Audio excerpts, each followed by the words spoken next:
easy, we will talk about what quantum physicist Arvind Schrödinger said about the Upanishads. Schrödinger was first exposed to Indian philosophy around 1918 through the writings of the German philosopher Arthur Schopenhauer, an ardent student of the Upanishads. Schopenhauer had declared, "In the whole world there is no study so beneficial and as elevating as that of the Upanishads. It has been the solace of my life, it will be the solace of my death." The Upanishads describe the relationship between the Brahman and the Atman. Brahman is the universal self or the ultimate singular reality. The Atman is the individual's inner self, the soul. A central tenet of the Upanishads is that Tvam Asi, which means the Brahman and the Atman are identical. There is only one universal self, and we are all one with it. The Isha Upanishad states the Brahman forms everything that is living or non-living. The wise man knows that all beings are identical with his self, and his self is the self of all beings.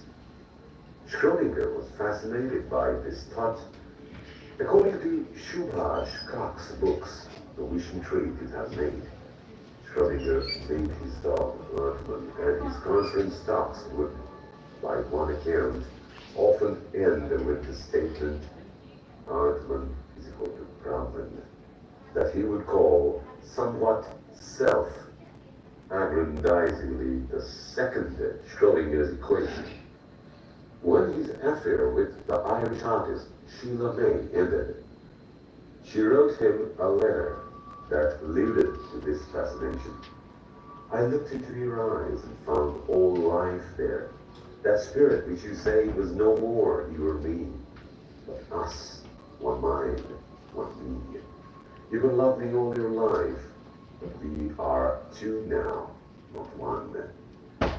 Quantum physics eliminates the gap between the observer and the observed. The Upanishads say that the observer and the observed are the same things. In his 1944 book, What is Life, Schrödinger took on a peculiar line of thought. If the world is indeed created by our act of observation, there should be billions of such worlds, one for each of us. How come your world and my world are the same? If something happens in my world, does it happen in your world too? What causes all these worlds to synchronize with each other? He found his answer again in the Upanishads. There is obviously only one alternative, he wrote, namely the unification of minds or consciousness. Their multiplicity is only apparent. In truth, there is only one mind. This is the doctrine of the Upanishads. According to the Upanishads, Brahman alone exists. Everything we see around us is Maya, a distortion of the Brahman caused due to our ignorance and imperfect senses. The Chandogya Upanishad says, all this is Brahman. Everything comes from Brahman.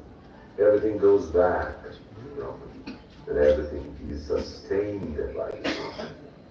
On this, Schrödinger wrote, there is only one thing, and that what seems to be a plurality is merely a series of different aspects of this one thing produced by a deception, the Indian Maya. The same illusion is produced in a gallery of mirrors, and in the same way Gauri Shankar and Mount Everest turned out to be the same peak seen from different valleys. It is easy to see why such a concept would have appealed to Schrödinger. Quantum physics insists that reality exists as waves, and wave particle duality arises due to to our observation, because we cannot perceive the true wave nature of reality. Our observation reduces it to the incomplete reality, you see. This reduction is what we know as the collapse of the wave function, the emergence of Maya, thus neatly maps to the collapse. Schrödinger was not making passing references to the Upanishads. Instead, he had wholly internalized their whole message. Myriads of suns surrounded by possibly inhabited planets, multiplicity of galaxies, and each one with its myriads of suns. According to me, all these things are Maya. The Upanishads describe how reality arises out of consciousness, but consciousness cannot be found inside our bodies as a substance or an organ. In that case, how can a non-material consciousness interact with and control our material bodies? Exactly where does mind interact with matter? This question is known as the mind-body problem and has vexed philosophers for a long time. Since we haven't been able to locate or explain this interaction, we are left with a deceptively simple choice. Either consciousness or reality doesn't exist. Most exponents of modern science today lean towards the materialist view that consciousness is a byproduct of the neurochemical processes occurring in our brain. It depends on these processes and cannot exist without them. On the other hand, the Upanishads uphold an idealist view that consciousness exists by itself and that the physical world depends on it. There is no objective reality that exists independently of the observer. Schrödinger supported this view and lamented the aversion for it. It must be said that to Western thought, this doctrine has little appeal. It is unpalatable, and it is dubbed fantastic, unscientific. Well, so it is, because our science, Greek science, is based on objectivation, whereby it has cut itself off from an adequate understanding of the subject of cognizance of the mind. So the mind-body problem, you know, is our fruitless quest for the place where mind acts on matter or vice versa. The material world has only been constructed at the price of taking the self, that is, mind, out of it, removing it. Mind is not part of it, obviously. Therefore, it can neither act on it nor be acted on by any of its parts. Many thanks for listening, guys. Share the video with your friends. So it was indeed a thought-provoking video, and with this we have Dr. Rana with us. I request Dr. B.V. Agarwal to kindly come and start the function.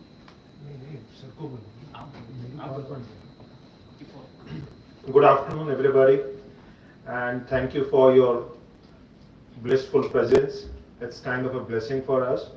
And having our head of family, that is Professor D.S. Rana, Chairman, Ganga Ram Trust Society, is a true scientific blessing. The idea for today's meeting, on 27th, in a more formal and detailed manner, was to see whether this notion of spirituality and science, are they two different things or same thing, came from Shankaracharya ji when he took me last year to Ayodhya with him. Then I had some thoughts, and then he always wanted to interact with scientific minds, doctors. So then I thought probably this year when the Nobel Prize in Physics was given to quantum physics, which said like our body is probably nothing. Its molecules are only waves. So there is nothing like matter which exists. And we all know that we were always told that this is all Maya, or what Maya means, not physically measurable. So I thought the Western scientists are hiding behind the notion of quantum physics as being a different subject, while we already knew it is there as spirituality. So I wrote this quantum physics is where they hide the scientific proof of spirituality. So our science of ancient or our ancestors told us that we are all universally connected. We are not different. Now our science tells us how bacteria which are good to our body are known as beneficial microbiota. We always were told that everything is important, trees, mountains, rivers, but the Western science told us that you have to excel. To excel, you have to compete. To compete, you have to pull down somebody else, destroy somebody else. So Western science was based, or Western society, civilization was based on emerging as a successful person. So that means there had to be conflict, and one had to finish something off to survive. So they started doing mining, things like the industrialization, age of industrialization. While our scientists already told that, ये मैं हिंदी में बोलूँगा कि हमारी संस्कृति के एक बहुत पुराने विचारक हुए जिनका नाम कपिल मुनि था. उन्होंने एक सांख्य दर्शन दिया था जो अब क्वांटम फिजिक्स वाले मान रहे हैं. उन्होंने कपिल मुनि ने सांख्य दर्शन में कहा था कि हमारा अस्तित्व सह अस्तित्व है, इसमें किसी से संघर्ष की जरूरत नहीं है. जो हमें दिखता है वो प्रकृति है, और जो नहीं दिखता है शायद वो भगवान परमात्मा, उसको कुछ भी नाम दो, बट उन्होंने कहा था कि ये दो चीजें हैं लेकिन अलग नहीं है और सह अस्तित्व है. और अगर हम किसी भी चीज को नष्ट करेंगे तो हमारा अस्तित्व भी खतरे में आएगा. जैसे आप जानते हैं आजकल हम climate change the biggest threat to the health care उसको माना जा रहा है WHO में, बट क्लाइमेट चेंज में वो सॉल्यूशंस देते हैं कि पानी बचाओ, पेड़ मत काटो. तो this is what our sanskriti, as you all know, has already said कि कुछ भी प्रकृति में अकारण नहीं है. हमारे जीवित रहने का कारण एक पेड़ भी है, हमारे जीवित रहने का कारण एक वाटर बॉडी भी है, एक रिवर भी है, और आकाश भी है, पृथ्वी भी है, पर्वत भी है. सो सह अस्तित्व है. और अगर हम इन्हीं को नष्ट कर देंगे अपने ग्रोथ के लिए, प्रॉस्पेरिटी के लिए, तो फिर हम भी शायद नहीं रह पाएंगे. This is what modern scientist says under the garb of climate science, environmental technologies, and setting up trillions of dollars of funds to combat the climate change. But if we go back in history to our civilizational teachings, I think we were already aware of that. The best proof of this is we all know only 4 or 5 families have got Nobel Prizes to multiple members in families. So this is the last slide. You know, on the left is Mr. Thomson, who was given a Nobel Prize in 1906. He said electrons were particles. Now his son got a Nobel Prize later, showing that electrons are Maya, or they are not particles, they are just waves. So this is now accepted, and quantum physics is going further on this. This is the video we already ran as we were waiting for our head of the family, Professor Rana. So this video you have already seen, which raised these questions. So I will not take much of your time. I will request Professor Rana to give us his blessings, and as he has always encouraged, and Ganga Ram institution per se is known for pursuing different ideas, pursuing excellence, pursuing opposing views. Like Voltaire said, the opposite of a profound truth may be another profound truth. So this is an institution headed by our head of family, Professor Rana, that we are encouraged to pursue whatever we want. Sir, please. Sir. Can you welcome?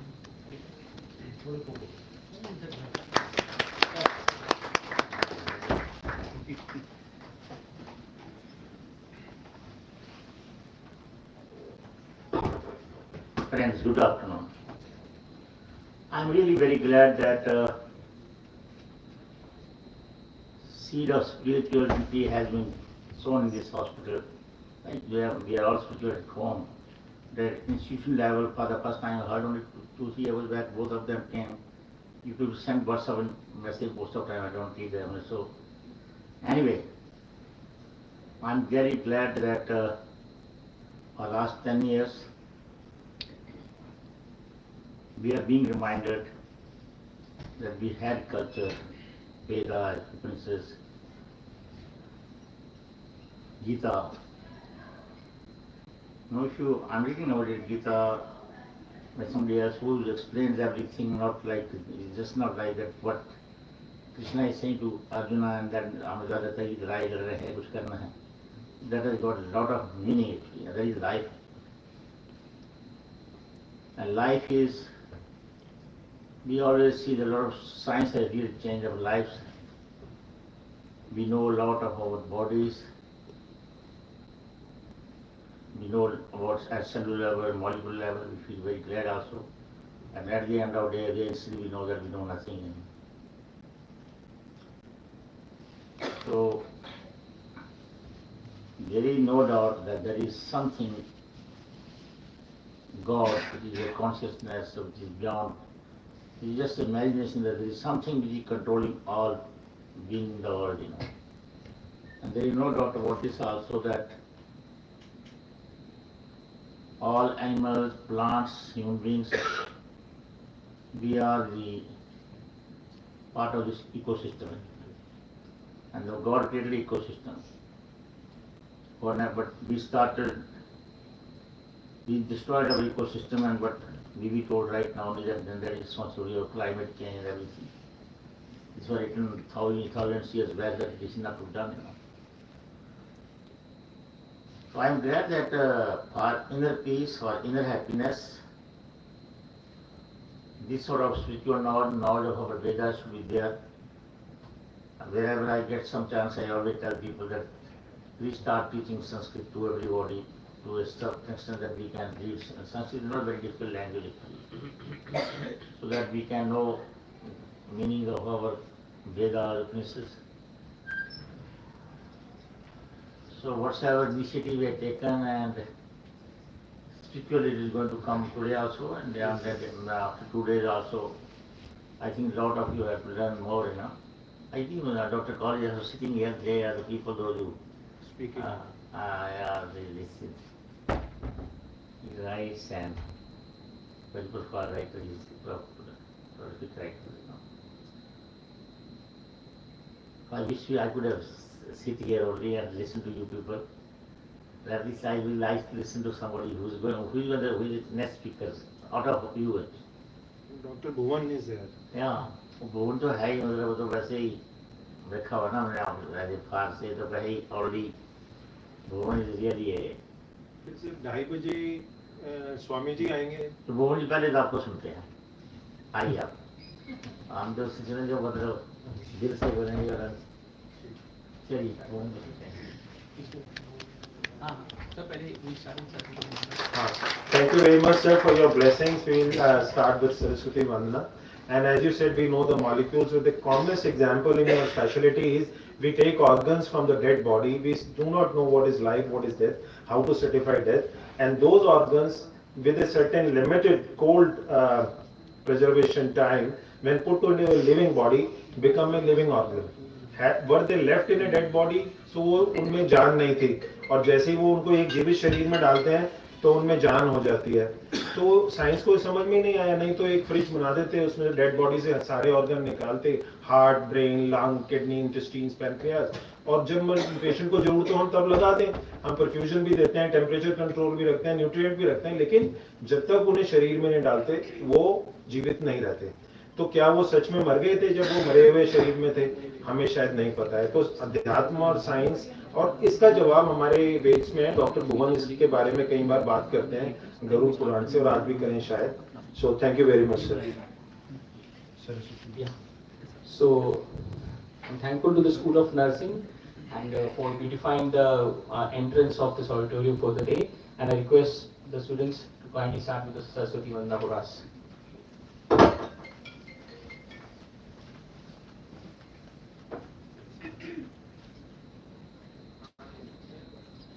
हे शारदे माँ, हे शारदे माँ, अज्ञानता से हमें तार दे माँ।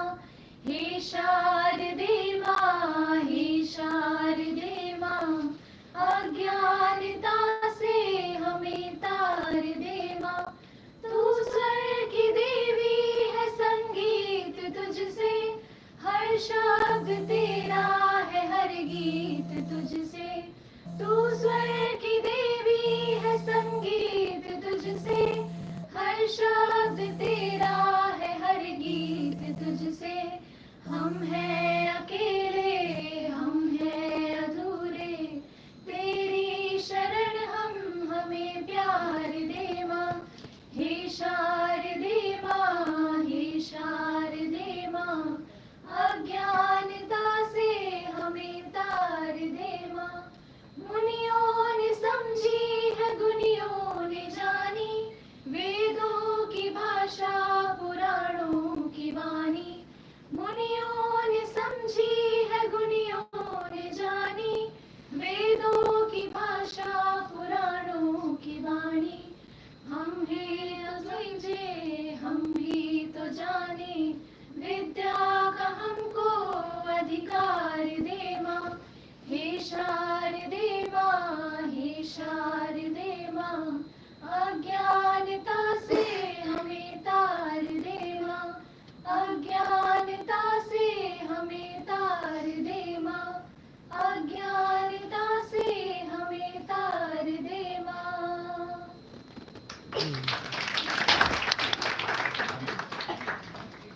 Thank you. Now I request Dr. Shweta, who is the Secretary of Dr. Firm Society. Unfortunately, we don't have our president here today, but she will be representing the DFS and saying a few words. Good afternoon, everyone. I feel really small. I feel very naive if I am being made to speak something on spirituality. So सुबह Dr. Agrawal sir ने मुझे कहा कुछ तो बोलना है, something you have to speak. And I was just thinking कि do I really? I mean, I know yesterday I had an opportunity of talking a lot with Dr. Suresh because we go to Pink OPD. Doctor Bhuvan के साथ एक बहुत close association है कि जब भी IVF में आते हैं और जब भी हमारे केसेस हो रहे होते हैं तो somewhere this discussion happens and then he will tell something which I am made to think. But I think from my point of view, there are only three things I want to say. Number one, I think we all think of self-progress. अपने लिए positive सोचना, अपने लिए अच्छा सोचना बहुत ज़रूरी है. At the same time, दूसरे के लिए negative नहीं सोचना है as long as हम उसको बहुत हद तक prevent कर सकें. It's not that we are humans, हमारे में आएंगे negative thoughts, हम उस level पे पहुँचे ही नहीं हैं, बहुत दूर है. बट जितना कम कर सकें. जो सेकंड मुझे खुशी मिलती है अपने लेवल पे, आई जस्ट एनालाइज कि जब मैं एंटर करती हूँ तो एक गंगा राम जी की स्टैचू है ऑन द पेडेस्टल और जब उस पे एक फ्रेश माला लगी होती है ना, so this gives me a lot of happiness every morning, specially during the time जब मैं आती हूँ, जब बहुत कम पेशेंट्स होते हैं, कॉरिडोर खाली होता है और एक फीलिंग आती है, it's like a communication he is doing that you have come for a medical treatment and today you will give good to the patient and you will leave happy. And अगर हमें शांति से नींद आ जाए at the end of our work, I think we have done good work. So मुझे और नहीं पता, but IVF में I think spirituality या lateral thinking बहुत आती है because we are full of failures in our cases. तो हम बहुत सारी चीजें try करते हैं, कर चुके हैं, like music, like acupuncture, like acupressure, like meditation, like art of living, some kind of pranayam, जो हम हमेशा अपने पेशेंट्स में सोचते हैं. And every time I putting the embryo, एक ही थॉट आता है which I tell the patients, think something nice because I'm about to put an embryo because this is going to create a life. And जैसे doctor Agarwal sir ने अभी कहा that how organ donation is possible in IVF, for years together we are freezing. जब patients कहते हैं ना what is embryo freezing, and we say कि वो एक लंबी नींद ले रहे हैं, and then we can revive them even after 10 years and they bring life. So I think there is something which science does to help and where the spirituality comes. So I think making together nature and believing something which is not there works together to bring some evidence. I think isse zyada I can't speak anything more. Thank you so much.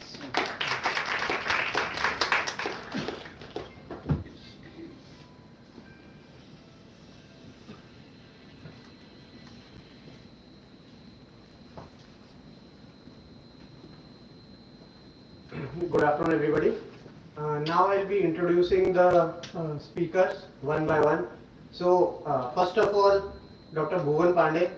How much ever I say will be less for him. I personally have had multiple discussions with him. The articles he have written, he has shared them with me, and I have read them, understood them less, but he has always been there to explain those to me in his very simple yet advanced language. I would like to introduce him. He is a senior consultant in the Institute of Anesthesiology, Pain and Perioperative Medicine. He has more than 20 years of experience in the department. He has multiple publications with publication of one book. His special areas of interest are anesthesia awareness in public as well as neuroanesthesia, acute pain, and Hindi writing. I would like to invite Dr. Bhuvan sir to say a few words. And For his talk, please. for his talk, yeah. Can we talk to Urdu? Can we talk to Urdu, please?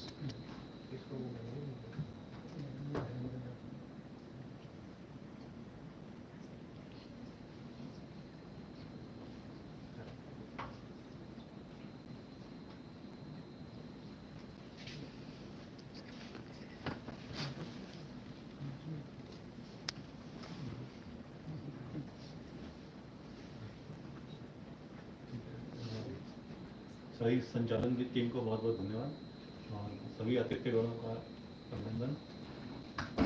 ये एक unique platform है जिसमें एक नई चीज़ शुरुआत हुई है और हम इसमें शायद फ्लैग बेयर हैं गंगा राम हॉस्पिटल में, और हमसे नहीं शुरुआत हुई तो और कहाँ से होगी। इससे पहले वाणी की बात, और वाणी की देवी सरस्वती की जो वीणा है अभी वो हमारी सिस्टर्स बजा के गई हैं जो कि बहुत ही मधुर थी। तो सबसे पहले मैं वाणी के बारे में कुछ बोलना चाहूँगा कि वाणी जैसा कि हमारे पूरे जो हमारा लिटरेचर है और जो साहित्य है, जो हमारी जो पुरानी सांस्कृतिक चीज़ें हैं, उसके अलावा साहित्य की चीज़ें, उन दोनों में वाणी के बारे में विशेषताएं भरी पड़ी। वाणी हमारे ऋग्वेद में जो दिया है उसमें हमारे मनीषियों ने उसको 4 भागों में मुख्यतः बांटा है। वैसे 6 भाग हैं लेकिन मुख्यतः 4 भाग हैं। इसमें पहला भाग जो हम नॉर्मल बोलचाल में यूज़ करते हैं वैखरी वाणी, और ये वो है जिसमें हम नॉर्मल कन्वर्सेशन करते हैं, आप कहाँ गए, हम कहाँ गए, या हमने क्या खाया पिया। दूसरी है मध्यमा वाणी। मध्यमा वाणी वो है जो हम कुछ सोच के बोलते हैं, किसी ने कोई प्रश्न पूछा और हमने उसका सोच के उत्तर दिया, ये है मध्यमा वाणी। तीसरी थोड़ी गहन वाणी है और ये वाणी है पश्चंती वाणी, जो हृदय स्थल से निकलती है। ये वही वाणी है जब स्वामी विवेकानंद ने जब अपने व्याख्यान में सन 1893 में विश्व धर्म सभा सम्मेलन में अपना व्याख्यान दिया, और वहाँ पे कई मिनटों तक तालियां बजती रहीं, और उन्होंने केवल ये शब्द बोले कि अमेरिका के बहनों और भाइयों, केवल इतना बोलते ही कई मिनटों तक वहाँ तालियां बजती रहीं। हालांकि उसके बाद कुछ लोगों ने इसका खंडन किया कि ये शब्द बहनों और भाइयों ये उनके लिए बहुत नई चीज़ थी और इसलिए शायद वहाँ बहुत देर तक तालियां बजती रही, लेकिन ऐसा नहीं था। उसी व्याख्यान कक्ष में उसी दिवस में वहाँ पे वो चौथे आदमी थे जिन्होंने बहनों और भाइयों बोला, फिर भी इतनी देर तक तालियां बजती रही। ऐसा इसलिए था क्योंकि जो वाणी मुंह से निकलती है वो कानों तक जाती है, लेकिन जो वाणी हृदय स्थल से निकलती है वो हृदय को छूती है। तो इसलिए वाणी हमेशा अगर ऐसे हम बोल पाएँ जैसे स्वामी विवेकानंद जैसे बोलते थे तो हम हृदय को छू पाएंगे। तीसरी और चौथी और परावाणी है जो कि दैवीय वाणी है, वो ऐसे साधारणतया नहीं निकाल सकते। ये वो वाणी है जिसमें कृष्ण जी ने गीता में उपदेश दिया था। सन 1938 में जब राजेंद्र प्रसाद जी हमारे जो प्रेसिडेंट थे, वो जब रमन महर्षि से मिलने गए, उन्होंने वहाँ पे उनसे कुछ क्वेश्चन पूछने थे। जब वो वहाँ पे गए उनके साथ बैठे तो वो बिना कुछ क्वेश्चन पूछे ही उठ गए और वापस आने लगे। उनके साथ लोगों ने बोला कि अरे आपने प्रश्न तो पूछे ही नहीं, वो जो प्रश्न लेके आए थे आप दिल्ली से वो कहाँ है? तो उन्होंने कहा इनके आभा मंडल पे आने पे मुझे उन सबके आंसर मिल गए, अब मुझे प्रश्न पूछने की जरूरत नहीं। तो ये है परावाणी। लेकिन वाणी की भी अपनी विशेषताएं हैं, क्या बोलना है, कैसे बोलना है, इसमें भी हमारे पुराने ग्रंथों में दिया है, साफ साफ लिखा है। पहला है व्यर्थ ना बोलें। व्यर्थ अगर बोलने का ही लग रहा है तो इससे बढ़िया है कि मौन रहे, इसलिए कम से कम बोलें। हो सके तो सत्य बोलें, हमेशा सत्य बोलें, और प्रिय वाणी बोलें। जैसे कि डॉक्टर श्वेता ने बोला कि प्रिय वाणी बोलें, और प्रिय वाणी बोलने के बाद जो सबसे उत्तम है वो धर्म बोलें। सबके भले के लिए सोचें, किसी के लिए निगेटिव नहीं सोचें, चाहे वो इंसान हो या कोई भी हो।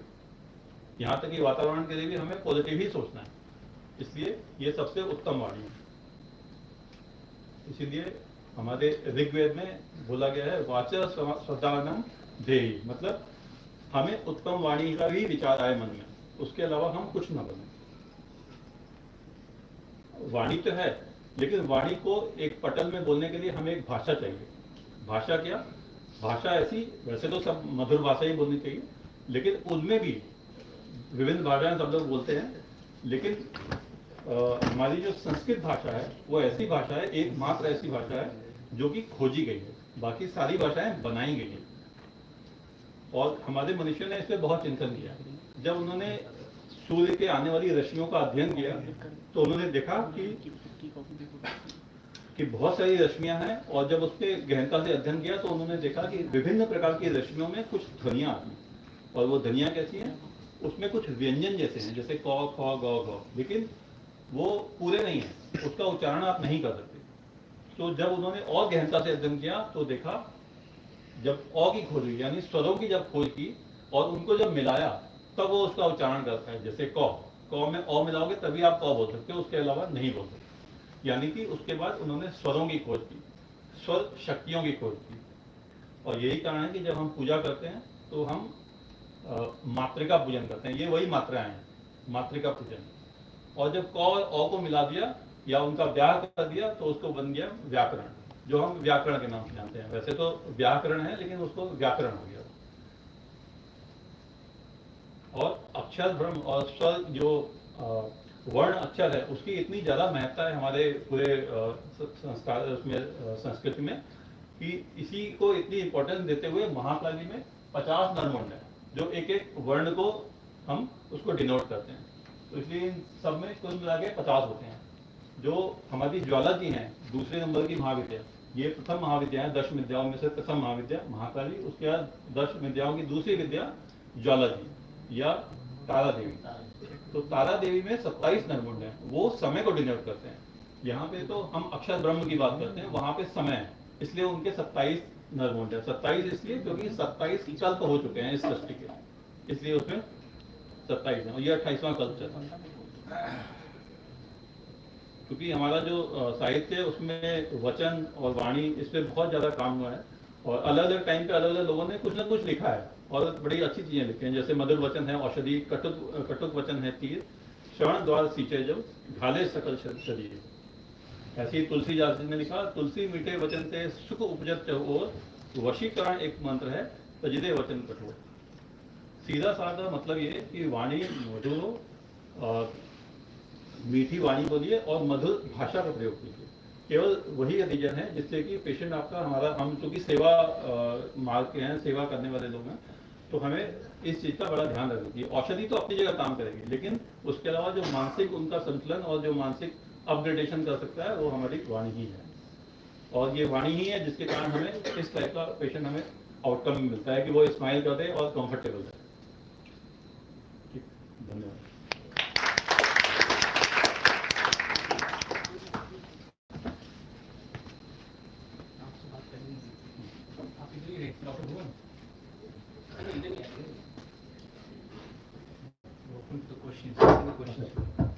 So if there are any questions regarding this talk, और अगर आपका कुछ एक्सपीरियंस है वाणी को लेके, जैसे कभी कभी मेरी तरफ से मैं पूछूंगा कि आप क्या बोलना चाहते हैं, क्या बोल रहे हैं, आपने बताया, लेकिन एक रेमिडियल मेजर भी होना चाहिए। मैंने क्या बोल दिया उसको मैं कैसे ठीक करूँ। आप सुन रहे, जैसे आपने बताया वाणी ऐसी होनी चाहिए किसी को कोई नुकसान ना हो और सामने वाला आपसे खुश होके अच्छे से बात करे, पर व्यवहार के कारण we can do some mistakes. हमारी वाणी कभी कभी क्रोध में, गुस्से में ऐसे निकल जाती है जिससे कि सामने वाले को दुख होता है। तो उसके रेमिडियल मेजर्स भी वाणी से ही होते हैं, है ना। तो इसके ऊपर अगर आप कुछ और बोल रहे हैं। देखिए, वाणी तो वैसे ही बोलो जैसे हम अपने लिए चाहते हैं। अगर हम खराब बोलेंगे तो हमारा मन भी दुखी ही होगा, अच्छा तो नहीं हो सकता। तो ज़्यादा से ज़्यादा ऐसा होना चाहिए कि हमको जो से अपने लिए चाहिए वैसे ही दूसरे से बोले, चाहे वो पेशेंट कितना ही खराब है। कई सारे पेशेंट ऐसे हैं, जैसे एक पेशेंट था, काफ़ी एक्सप्लेन किया मैंने उसको चीज़ों को, बहुत सीख था पेशेंट, और 94 साल की माता जी। उनसे जब बात की, सब कुछ हो गया और हाई रिस्क था, उनको बताया भी कि मृत्यु भी हो सकती है। तो उन्होंने एनेस्थीसिया देने से पहले उन्होंने एक ही चीज़ कही, बेटा अब मैं सेटिस्फाई हूँ, अब मैं चली भी जाऊँगी तो मुझे कोई दुख नहीं, तुम चिंता मत करो। मुझसे ही मुझे समझाने लगी। मेरे ख्याल से एक तरीका है, और हम लोग को तो खासकर ध्यान रखना है, क्योंकि हम लोग मतलब साधारण वैसे नहीं करते, हम अलग सेवा करते हैं। I think being a health care professional, चिकित्सक, हमें बहुत ज़रूरी है ये बात को ध्यान रखना कि हम कितना समय अपने पेशेंट्स, कितना समय उनके परिवार वालों के साथ बिताते हैं। That is called as counselling, health care counselling.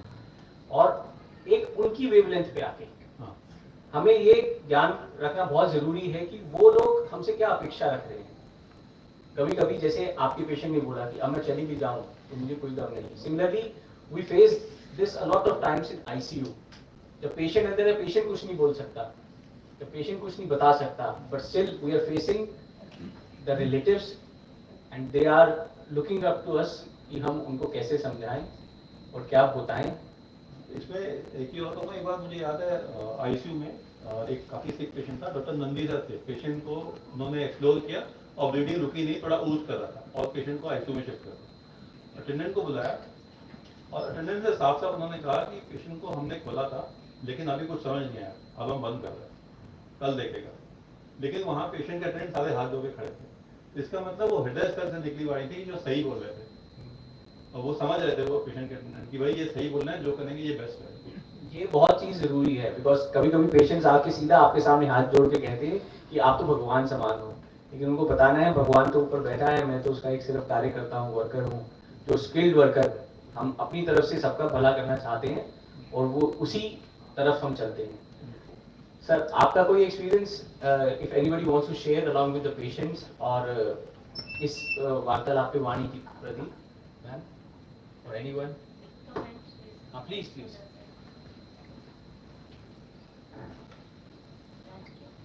बैठ के बोलिए।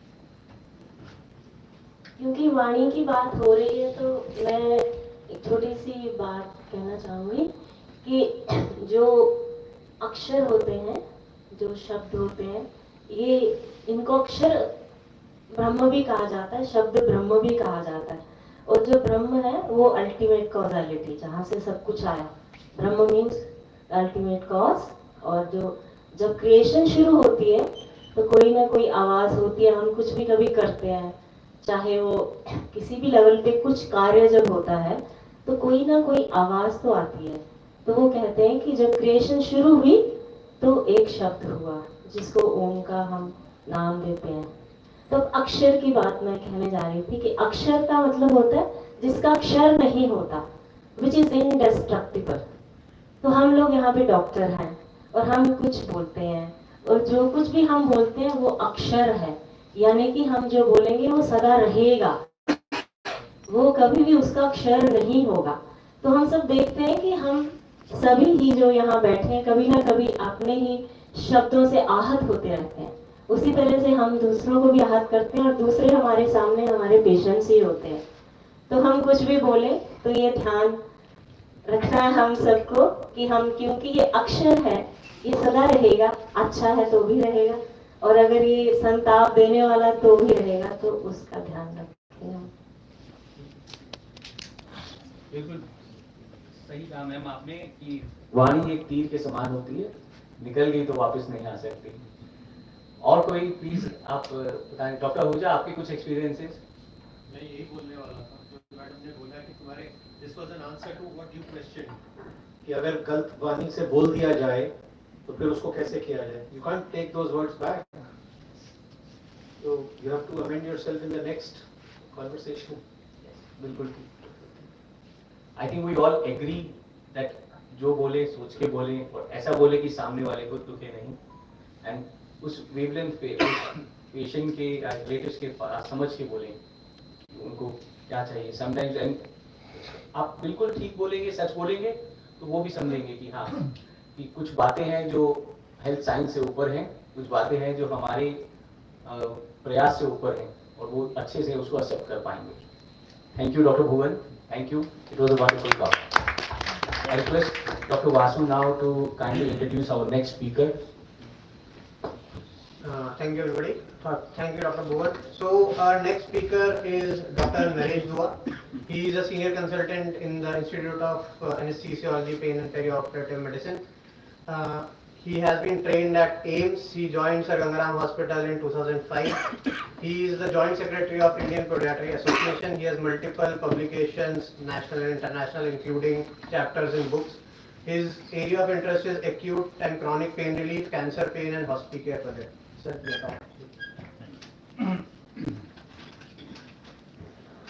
नमस्कार सब लोगों को, जितने वरिष्ठ लोग हैं, चिकित्सक लोग, Rana sir and all the faculties. बड़ा मुश्किल सा टॉपिक है और बड़े आसान वर्ड में निकालना है, तो I always think of what to do what not to do.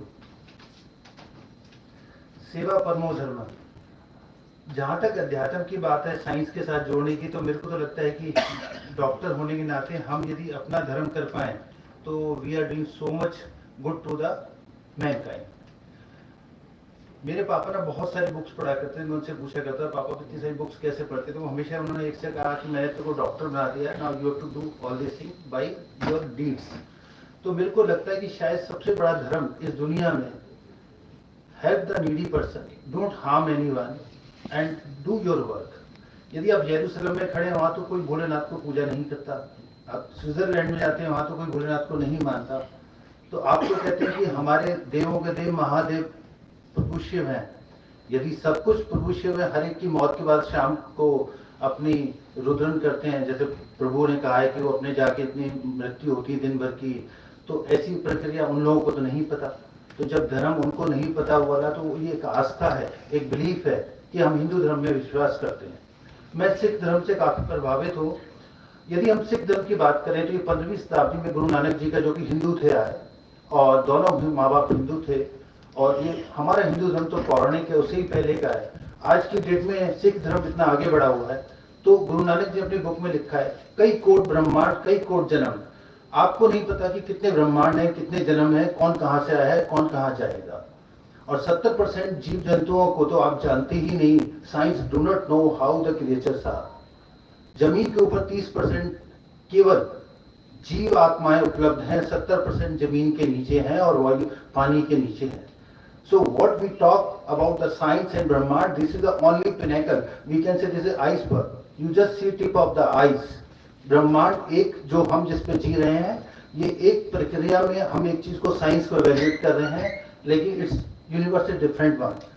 सो परिभाषा में मैं जाता नहीं, तो चिकित्सक होने नाते हमारा औचित्य यही है तर्कसंगत कि हम जिसकी भी हेल्प कर सकें, जितना काम कर सकें समाज के लिए, और जितने लोगों की हेल्प कर पाए, यही हमारा सब कुछ एक पॉजिटिव वेवलेंथ रहेगी। जाना सबने है, लेकिन you see some people die with the money, some people die with the fame, some people die with the good work. So try to die with the good work and fame rather with money only. एक तर्क संगत होने के लिए तो हम बहुत बहस कर सकते हैं धर्म के ऊपर, और बेसिकली एक अभिभूति है। धर्म एक अभिभूति, एक संवेदना है, आप कैसे अपने धर्म को पालन करते हैं। हिंदू धर्म एक बहुत पुराना धर्म है, और इसमें हमेशा आप देखिए, हम ईरान से लेके सिकुड़ के अफगानिस्तान, इंडोनेशिया, जहाँ सारा हिंदू धर्म मिलता है, सिर्फ हिंदुस्तान में रह गए सिमट के, क्योंकि हमने नहीं कहा कि कभी भी हिंसा से अपने धर्म को बढ़ाना है। हमने हमेशा को हर एक को अपना माना, हमने हर एक को इज्जत दी, हम सहनशील हैं बहुत ज्यादा, और हम चाहते हैं कि हम इसी तरीके से रहें। कोशिश यही रहे जब तक कि अहिंसा और बाकी चीजों का अनुपालन हो पाए, और जितना अच्छा कर पाए समाज के लिए।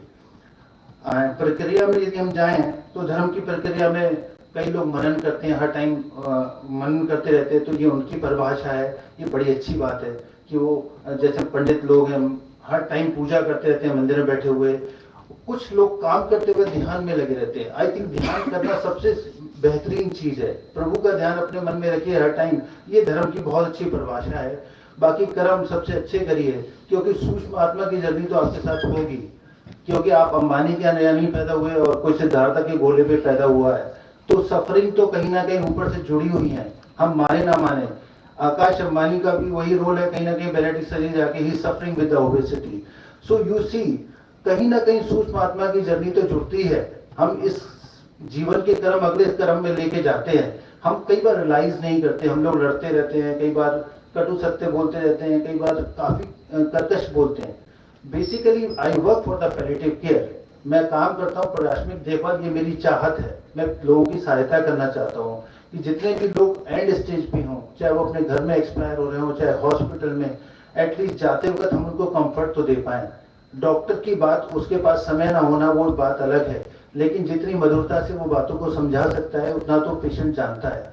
हमारी प्रयासों के बावजूद सर गंगा राम जिस मुद्दे पे बना हुआ है पुराने जमाने से, सेवा परमो धर्म, बहुत सारे पेशेंट आज की डेट में CPR भी नहीं करवाते हैं, बिकॉज हमने इतनी मेहनत करी है पेशेंट से कम्युनिकेट करने की। पेशेंट कम्युनिकेट करके अपने आप ही डिसीजन लेता है कि डॉक्टर साहब इनको जाने दो, वेंटिलेटर जाने दो।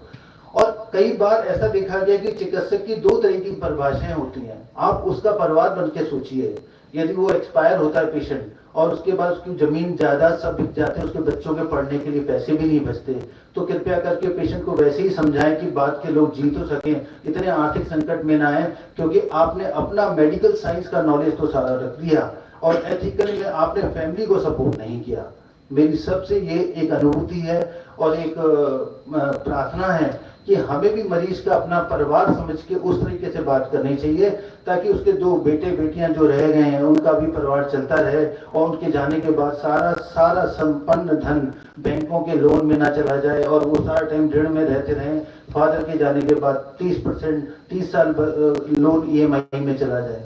तो सारी चीजों को यही देखना है कि यही प्रभु से कामना है कि सारे डॉक्टर्स वैसे ही मरीजों के साथ जुड़ के रहे जैसे उनका परिवार है। हम 2% के लिए 2% अभिभूति के लिए कि मरीज बच जाएगा, 98% फैमिली को नहीं दांव पे लगा सकते। कई बार हमें बड़ा पीड़ा होती है, कष्ट होता है ये बात कहने में, लेकिन हमें इतना बोल्ड होना चाहिए, क्योंकि वो आप कहते हैं कि आप तो प्रभु का रूप है। यदि आप प्रभु का रूप है तो आप बाकी 4 लोगों के बारे में भी सोचिए जो घर में है, वो कैसे सर्वाइव करेंगे। सारा जीवन आर्थिक संकट और उसके बाद इतना सफरिंग्स, 2 से 2.5 साल बाद कैंसर में जीते रहना, monoclonal antibodies, immunotherapies, all these things, then 2.5 साल बाद चले जाना और परिवार के लिए 20 साल के लिए लोन और EMI रह जाना। तो मैं ये कहता हूँ कि थोड़ा सा हमको इस बारे में सोचना चाहिए।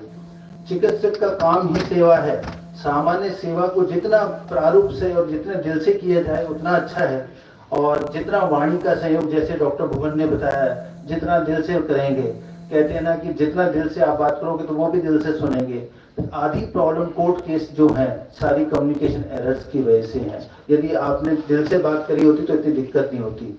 और जहां तक डॉक्टरों को अपनी कमाई का एक हिस्सा, मेरी प्रार्थना है कि इस संसारिक वर्क में लगाना चाहिए, चाहे वो वनवासी कल्याण आश्रम में हो, चाहे वो किसी भी तरीके से प्रयोजन में हो, चाहे गरीब मरीज हो, चाहे कुछ भी आप तरीके से हेल्प कर पाए, तो ये भी एक अच्छा तरीका रहता है कि we can do this thing.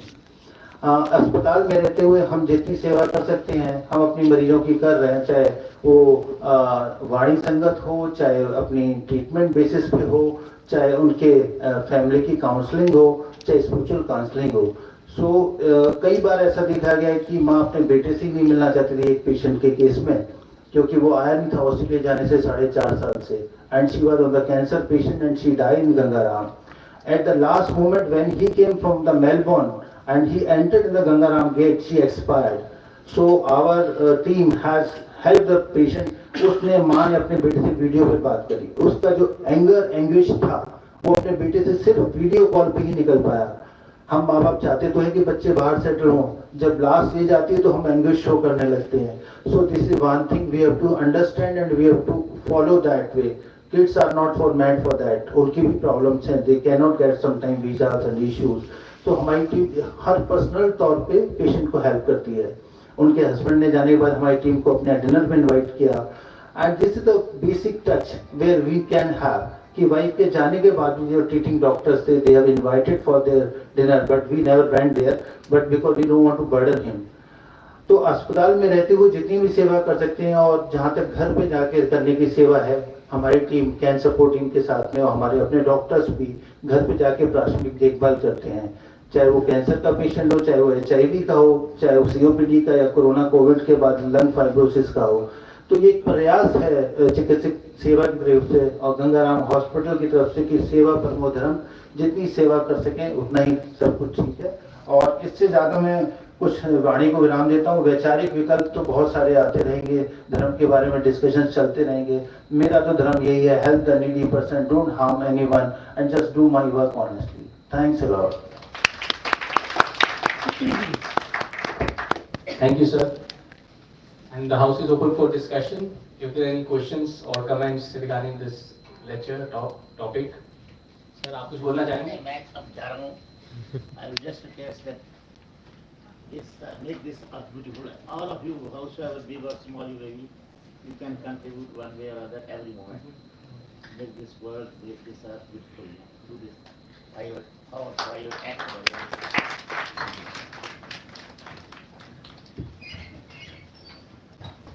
Sir एक इशू Please. इन पार्लियामेंट है ऑफ कोर्स, अखबारों में, सोशल मीडिया पे बहुत common, I think I am using a harsh word, ऐसे फैशन हो गया है ये। मेरे बच्चे को ऐसी रेयर बीमारी है जिसमें 20 लाख रुपए साल का इंजेक्शन लगना है, कृपया पैसे डोनेट करें। हाँ, आपने बड़ा डिस्पाइट रिकवरी जी, life is absolutely unproductive. And when we talk to colleagues or somebody like that, question immediately asked is कि क्या सब चीजें पैसे से खोलोगे? मैं आपको वही राइट बताया था। तो आपने बड़ा अच्छा कि इस काम पे मैंने इस चीज पे रिसर्च वर्क किया। So many phone came to me कि हमारा बच्चा एडमिट है और उसकी लाइफ प्रॉब्लम है, आप डोनेशन दे देंगे। यू सी मानव कहाँ तक गिर गया है। दिल्ली में ऐसी बहुत सारी ऑर्गेनाइजेशन है जो कुछ पेशेंट को पिक करके और उनके नाम पे डोनेशन मांग के पैसा खा रही हैं। So it's not the real worth, one thing. Second thing, आप अपने घर के आसपास भी देखते होंगे कि कुछ लोग ब्लाइंड बंदों को लेके आते हैं और उनसे पैसे आपसे मांगते हैं। तो basically all are working on commission basis. तो समाज का जो स्तर जो गिरा है उससे तो हमें आगे बढ़ना है। मैं सबसे कहता हूं कि आपने पेशेंट गंगाराम भेज दीजिए, हम फ्री ऑफ कॉस्ट ट्रीटमेंट कर देंगे, एडमिट कर लेंगे। आज तक किसी पेशेंट का कोई नहीं आया। Basically they all are organised crime, they all are conducting it, they are just doing for it money. मैंने कहा ना, सूक्ष्मात्मा की जर्नी है, इनको भगवान ही जाने कि what the way they will and up.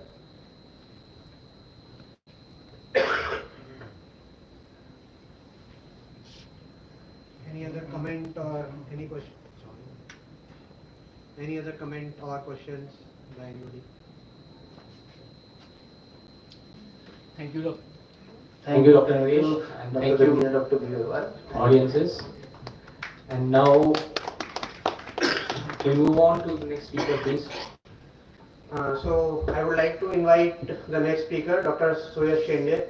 He is a resident in the Department of Psychiatry at Ganga Ram Hospital. He is here as a representative of National Medicos Organization. Dr. Suyash, your turn.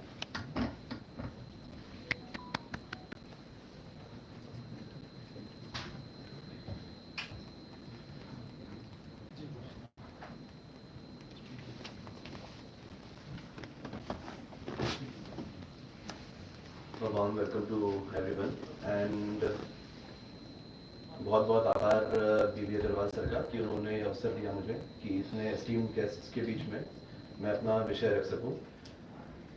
अभी sir ने वाणी के ऊपर हमारे बीच में व्याख्या रखी। कई तरह की वाणियां उन्होंने हमें अवगत कराया। उनमें से एक पश्चिमी वाणी का सर ने जिक्र किया, जो कि उन्होंने कहा कि स्वामी विवेकानंद ने उस प्रकार की वाणी जो कि हृदय से निकलती है, ऐसी वाणी का प्रयोग किया। तो वहां पर बैठी जो सारी ऑडियंस थी वो कनेक्ट हो गई उनसे, और तालियों की गड़गड़ाहट इतनी लंबी थी कि 5 मिनट 7 मिनट वो गड़गड़ाहट बंद नहीं हुई। और आज तक हम उस गड़गड़ाहट की गूंज सुनते हैं कि कहीं से भी अगर विश्व में लोग आते हैं भारत में, तो वो स्वामी विवेकानंद और रामकृष्ण मिशन के तरफ एक बार झुकाव और उससे अपनी प्रेरणा लेने का प्रयास करते हैं। मुझे ऐसा लगता है पश्चिमी वाणी निकलने के लिए सबसे पहले अनुभव होना बहुत आवश्यक है। जिस चीज का आपने अनुभव किया है उसी चीज को आप मन से बोल सकते हैं और लोग उससे कनेक्ट कर सकते हैं। एक महाशय से मेरा परिचय आया जो कि रमणा महर्षि के आश्रम में रहा करते थे। तो उनकी आयु काफी वृद्ध थी और रमणा महर्षि के जो अंतिम कुछ वर्ष थे जीवन के, उसमें उनसे साक्षात्कार हुआ। वो यूएस से आए थे। इस साक्षात्कार में उनके और रमणा महर्षि के भाषा में बहुत ज्यादा डिफरेंस था, क्योंकि रमणा महर्षि तमिलनाडु तिरुवन्नामलाई में रहते थे और ये अंग्रेज थे। परंतु उनके केवल एक वाक्य से कि ईश्वर है, इस एक वाक्य से उनके जीवन में ऐसा बदलाव आया और उनके ऐसा विश्वास घट गया उनके मन में कि ईश्वर है, जो कि बाकी किसी के बोलने पर अथवा शास्त्र बताने पर भी उनके मन में विश्वास नहीं आता था। वे विश्वास कैसे बैठा? क्योंकि ऐसा कोई व्यक्ति जिसने सही में ईश्वर का साक्षात्कार किया हो, ऐसे व्यक्ति के कहे हुए एक कथन मात्र से व्यक्ति का पूरा जीवन बदल सकता है, उसके मन में वो बातें समा सकती हैं। तो इसीलिए आज भी जब डॉक्टर बीबी सर ने मुझे आग्रह किया, तो मैं उस नाते स्पिरिचुअलिटी के लिए उतना ही बोल सकूंगा जितना कि मैंने अनुभव किया है और मुझे कहीं ना कहीं उसका लाभ हुआ है या फिर मैं कहीं उससे कनेक्ट कर सका हूं। तो बचपन से हम सभी को, मुझे लगता है एक एवरेज परिवार में हमें कुछ धर्म ग्रंथ, कुछ ऐसे वाक्य, कुछ ऐसी स्तुतियाँ, कुछ ऐसे मंत्र सिखा दिए जाते हैं जो कि हम सभी को कहा जाता है कि उसको रिपीट करिए। बचपन से हमें उनका मतलब नहीं पता होता। एक बहुत कॉमनली तो होता है ये ओम भूर्भुवः स्वः तस्य वितुर्वरेण्यं भर्गो देवस्य धीमहि धियो यो न प्रचोदयात्। अभी भी यहाँ पर बैठे मुझे ऐसा उम्मीद है कि अधिकतर लोगों को इसका भी अर्थ बहुत अच्छे से स्पष्ट नहीं होगा, परंतु हम बोलते हैं। और बोलते बोलते जब हम इसको बोलते बोलते आगे बढ़ते हैं और हमारा अगर वो साइंस वाला एक जैसे टेम्परामेंट बिल्डअप होना चालू होता है, तो फिर हम उसको क्वेश्चन करना चालू कर देते हैं कि हम ये बोल रहे हैं और हम स्तुति कर रहे हैं, हम क्यों कर रहे हैं स्तुति। और ऐसे नए नए प्रश्न हमारे मन में घटित होने लगते हैं। अब ऐसे प्रश्न जब घटित होते हैं तो फिर हम उसके लिए जब रिलीजन के ऊपर हमें सर्च करना होता है तो हमारे पास दो ही ऑप्शन रहते हैं, या तो हम स्क्रिप्चर्स पढ़ें या फिर उन स्क्रिप्चर्स का इंटरप्रिटेशन करने वाले जो गुरु हैं उनकी बातें सुने। दो ही हमारे पास ऑप्शन रहते हैं। जनरली जो स्क्रिप्चर्स जिस डायरेक्शन में जाते हैं वो भी हमारा जो पैदाइशी धर्म है वो उसको डिसाइड करता है कि हम कौन से स्क्रिप्चर्स पढ़ने वाले हैं, और इंटरप्रिटेशन जो हमारे ईश्वर ने हमको हमारे डेस्टिनी में रखा होगा, ऐसे हमें गुरु मिलते हैं और हम फिर उसके अनुयायी बन जाते हैं। उनके इंटरप्रिटेशंस को हम अपनी एक विचार बना लेते हैं और फिर उसके साथ हमारा जीवन कंटिन्यू होता रहता है। ऐसी एक दुविधा मेरे जीवन में भी आई, और उस दुविधा को सुलझाने के लिए क्या किया जाए, तो मैंने जो सबसे पहले बचपन में मुझे पुस्तक मिली वो थी स्वामी विवेकानंद की। जब स्वामी विवेकानंद को पढ़ा तो उन्होंने एक बड़ी अच्छी, उसमें उनका वक्तव्य है जिसमें वो कहते हैं कि we are not idolaters but we idols the idea behind it. हम मूर्ति पूजक नहीं है, परंतु उस मूर्ति के पीछे जो भाव छिपा हुआ है या फिर उस मूर्ति के पीछे जो व्यक्ति है, जो चरित्र है, उन्होंने अपना जीवन किस तरह से व्यतीत किया, उससे हम प्रेरणा लेके अपने जीवन में उसको चरितार्थ करने का प्रयास करते हैं। बहुत सिंपल भाषा में अगर हम श्री राम जी को देखें तो श्री राम जी के जीवन में जो घटित घटना है उस पर उन्होंने क्या किया, उन चीजों से प्रेरणा लेके हम जब अपने जीवन में दुविधा में पड़ते हैं तो हम उसमें कहीं ना कहीं प्रयास में रहते हैं कि हम उससे ठीक करने का प्रयास करें उसको। परंतु अब एक सवाल ये आता है कि यदि हम केवल पूजा पूजा पूजा कर रहे हैं तो उससे वो जो स्पिरिट के साथ कनेक्ट करने की एक जो जेस्ट है वो कैसे सेटिस्फाई होगी। ये तो केवल हम अपने जो लौकिक जीवन है उसमें सुलझाते रहेंगे, उसको हम उसको सॉल्व करते रहेंगे, उसको और बेहतर ढंग से जीते रहेंगे ताकि हमारे जो मटेरियल नीड्स हैं वो सेटिस्फाई होती रहे। परंतु उसके आगे जो आज का ह्यूमन है उसके आगे जाना चाहते हैं। कहते हैं कि जब इवोल्यूशनरी फेसेस आए तो we started from a single cell, फिर इवोल्यूशन होता रहा और वो चीजें हमारे अंदर डेवलप होती गई जो कि हमको अडेप्ट करके इस एनवायरनमेंट में रहने के लिए आवश्यक थी। अब उन चीजों में ऐसे अपेंडेजेस हमारे पास ऑलरेडी डेवलप हो चुके हैं जिसके बाद हमारा मेन जो अब कॉग्निशन डेवलप्ड है, हमारा फोर ब्रेन डेवलप्ड है, तो हम इन्वेंट कर सकते हैं ऐसे अपेंडेजेस जिसके लिए हमको फिजिकल ट्रांसफॉर्मेशन की अब जरूरत नहीं है। शायद फिजिकल इवोल्यूशन अब थोड़ा सटल वे में या बहुत ही स्लो हो जाएगा। तो अब हमको किस लेवल पे इवोल्यूशन को लेके जाना है। फिजिकल की नीड खत्म हो गई, मेंटल इवोल्यूशन में हम ऑलरेडी बहुत अच्छे रीच कर चुके हैं, शायद थोड़ा बहुत और होगा।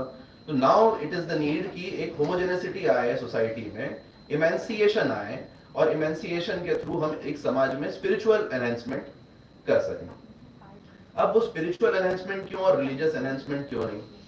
तो रिलीजियस बहुत सारे हैं लेकिन उनका जो कोर है उसके इंटरप्रिटेशंस हमेशा बदलते रहते हैं। शायद रिलीजन्स का जो इंटरप्रिटेशंस है वो इतने फास्ट नहीं बढ़े जितने फास्ट जो हमारा साइंस बढ़ गया, तो वो उसके साथ कहीं स्पीड अप नहीं हो पाया। मद्रास में जब शिकागो से वापस लौटे स्वामी विवेकानंद तो उन्होंने एक भाषण दिया था, यूथ के सामने वो भाषण था। उस भाषण में उन्होंने कहा था अगले 50 वर्षों तक अपने सभी देवी देवताओं को ताक पर रख दो, ये राष्ट्र ही तुम्हारा देवता होगा। पूजा करें हम अपनी मातृभूमि की, सेवा करें अपने देशवासियों की, उठो जागो और तब तक कर्म करो जब तक लक्ष्य की प्राप्ति न हो।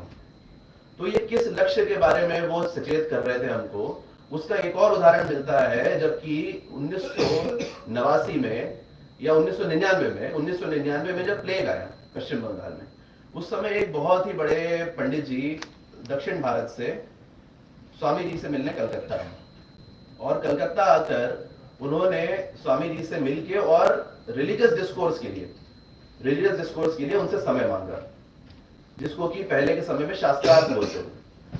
तो शास्त्रार्थ के लिए स्वामी जी ने उनको 5 से 7 मिनट का समय दिया, जबकि उस समय शायद इतना अच्छा ट्रैवलिंग नहीं रहती होगी, फ्लाइट नहीं रहती होंगी, तो आराम से धीरे धीरे चलते फिरते ही आए होंगे। इतना समय ट्रेवल करके आए, लेकिन उनको 7 मिनट का समय दिया, जिसके ऊपर वो बहुत तेजी से बिफर पड़े।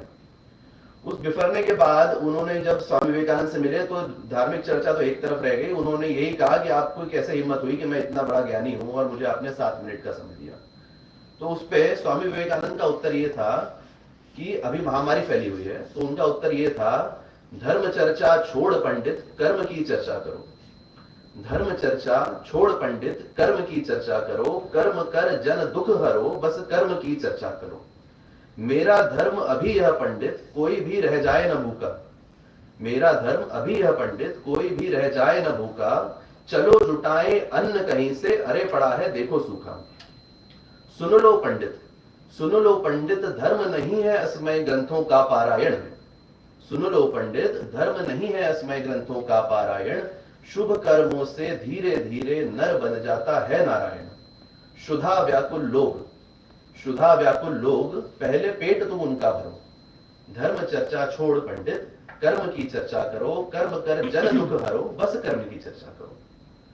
तो सारी चर्चा का जो उन्होंने निष्कर्ष था, इतने बड़े स्वामी जो कि पूरे विश्व में हमारे हिंदू धर्म की, सनातन धर्म की पताका लहरा है, उन्होंने सारी चीजों का निष्कर्ष निकाल दिया कर्म में और सेवा में।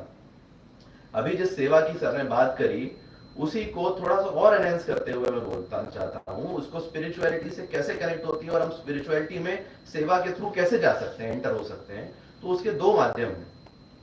एक, जो हमारे यहाँ गीता में हमको 3 तरह के योग बताए गए। योगों में बताया गया सबसे पहले कि हम, जो एक नॉर्मल व्यक्ति होता है, वो कर्म कांड करना प्रारंभ करता है। कर्म कांड is for satisfying his material needs. जो भी अपने जीवन में आप कार्य करते हैं, अध्ययन करते हैं, उसके बाद फिर जाके सेवाएं देते हैं, जो भी चीज है वो कर्म कांड। कर्म कांड की नेक्स्ट प्रक्रिया आती है सकाम कर्मयोग। सकाम कर्मयोग मतलब कर्म कांड से जब व्यक्ति तृप्त हो जाता है तो उसको लगता है कि कुछ दूसरों की सेवा करें, लेकिन वो सेवा भी वो इस इंटरेस्ट से करता है कि उसको उसके बदले में शांति मिलेगी या उसको कुछ मिलेगा, और उसलिए वो सेवा करने के लिए जाता है। सकाम कर्मयोग से ऊपर एक स्थिति आती है निष्काम कर्मयोग, जिसमें कि जब आप सेवा करते जाते हैं, करते जाते हैं, करते जाते हैं, तो वो मैं और तेरा भाव जो है वो समाप्त हो जाता है, और हमारी जो बाउंड्रीज हैं वो धीरे धीरे खत्म हो जाती हैं। ये क्यों होती है खत्म? क्योंकि 1 दिन 2 दिन व्यक्ति जाके अपनी कुछ नीड्स के लिए वो सेवा कर सकता है, लेकिन जब रेगुलरली जाता है वो उस व्यक्ति में भी ईश्वर का रूप देखने लग जाता है, और उसको ये रियलाइज होता है कि it is all the extension of his own consciousness. और वो धीरे धीरे होते होते, वो चाहे ना चाहे, लेकिन उसके अंदर के जो वो विकार है वो समाप्त होते जाते हैं, और वो खाली होते होते उस की सेवा में निष्काम रूप से लग जाता है। लंबे समय नहीं कर सकता सकाम सेवा, वो तो विद ग्रीड है ना, वो इंटरेस्ट खत्म हो जाएगा, तो निष्काम सेवा में जाता है। निष्काम सेवा के ऊपर जब निष्कामता से सेवा होने लगती है तो आदमी फिर थ्राइव करता है मीनिंग के लिए। मीनिंग मतलब केवल विद्या नहीं, ज्ञान। उस ज्ञान के थ्राइव के लिए जो हम बोलते हैं उसको बोलते हैं ज्ञान योग। तो ज्ञान योग में उसकी 2 पद्धतियां रहती हैं, 2 विचार रहते हैं। एक तो ये कि वो इटरनल ज्ञान क्या है उसके लिए पढ़ना चालू करता है, तो ये कई बहुत ही बेसिक जो पढ़ी लिखी वाली ज्ञान है वो आता है इसमें। इसके ऊपर जो चालू होता है वो है अष्टांग योग। अष्टांग योग को स्वामी विवेकानंद ने राजयोग के नाम से ही बताया है, जिसमें कि 8 प्रकार से हम अपने ऊपर कंट्रोल रखते हैं। जैसे हम साम बोलते हैं कंट्रोल ओवर माइंड, दाम बोलते हैं कंट्रोल ओवर हमारे बिहेवियर। तो इस तरह से उन्होंने 8 तरह के प्रथाएं और विद्याएं बताई हैं, जिससे कि आप धीरे धीरे अपने ऊपर कंट्रोल करते हैं। और अष्टांग योग के ऊपर आता है भक्ति योग। तो ये जो सारी प्रोसेस है इसमें ये बड़ी डायनेमिक सी है। इसमें ऐसा नहीं है कि आप इस पॉइंट पे केवल अगर स्थित है तो आप केवल सकाम में, निष्काम में या फिर भक्ति में, ज्ञान में। व्यक्ति हमेशा एक साथ सब चीजें करता रहता है, और वो सब चीजें एक साथ होलिस्टिकली आके कब उसको वो स्पिरिचुअल एक्सपीरियंस दे के चली जाती है वो शायद पता भी नहीं चलता। और हमारे सबके जीवन में शायद 1-2 ऐसे एक्सपीरियंस आए ही होंगे जिसमें उनको लगा होगा कुछ तो भी अलग घटा जीवन में, या कुछ एक अलग महसूस हुआ। तो इस तरह के जो सर्विस के थ्रू हम इस डायरेक्शन में जा सकते हैं, उसके लिए आपका कार्य और थोड़ा सा हम मींस बनना चाहते हैं। मैं यहाँ पर रिप्रेजेंट कर रहा हूँ नेशनल मेडिकल ऑर्गेनाइजेशन को, तो उसके माध्यम से मैं कुछ केवल चित्र मात्र आपको दिखाना चाहता हूँ जो हमारे कार्य आज दिल्ली में और बाहर चल रहे हैं, जिसमें सर गंगा राम अस्पताल की भी बड़ी भूमिका है। हमारा ध्येय वाक्य यहाँ पर लिखा है, न तो हम कामे राज्यम न मोक्षम न स्वर्गम न पुनर्भवम कामे दुख तप्तानाम प्राणिनाम आर्तिनाशनम। न मुझे कामना है राज्य की, ना स्वर्ग की, ना पुनर्जन्म की। कामना है केवल जिनको दुखी है उनका, उन प्राणी मात्र का दुख का नाश में कर सकूं, इतनी केवल मुझे कामना है। इसके साथ में कुछ एक स्लाइड्स 5 मिनट लूंगा आपको और वो दिखाना चाहता हूँ। तो 1977 से ये ऑर्गेनाइजेशन चालू है जिसमें मेडिकल और डेंटल डिसिप्लिन के लोग एक्टिवली पार्ट लेते हैं। इसमें जो हमारा कोर वैल्यूज जो मैंने आपको बताया पहले ही कि चिकित्सा सेवा से हमको राष्ट्र का उत्थान करना है। इसमें जो विजन है वो ये है कि हमें डॉक्टर्स को और मेडिकल स्टूडेंट्स को ऑर्गेनाइज करना है to serve the underprivileged section of the society by process of adoption of slum areas और गोइंग टू देम। अगर जैसे स्वामी विवेकानंद ने कहा है कि यदि छात्र विद्यालय नहीं आ रहा तो विद्यालय को छात्र तक पहुंचना पड़ेगा, इसी तरह यदि चिकित्सालय तक आने में उनको समस्या है तो हम चिकित्सालय को या डॉक्टर्स को वहां तक पहुंचाते हैं ताकि उनमें एक प्रेरणा जगे और कि उनको इलाज सीख करने लगे और एक स्क्रीनिंग हो जाए। और साथ में ये जो स्टूडेंट्स हैं, मेडिकल स्टूडेंट्स और डॉक्टर्स, उनमें भी एक सेवा का भाव बने।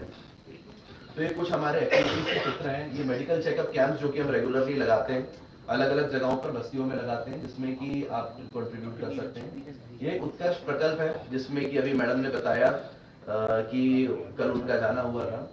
तो ये हमने गंगा राम अस्पताल के साथ हमारा एक कोलैबोरेटिव एफर्ट है जिसमें कि कमर्शियल सेक्स वर्कर्स और उनकी फैमिलीज के लिए हम फ्री ऑफ कॉस्ट क्लिनिक लगाते हैं जिसमें मेडिसिन डिस्ट्रीब्यूशन, उनका फ्री इन्वेस्टिगेशंस एंड उनके लिए free treatment bye specialist doctors, ये सारी चीजें उसमें इंक्लूड रहती है।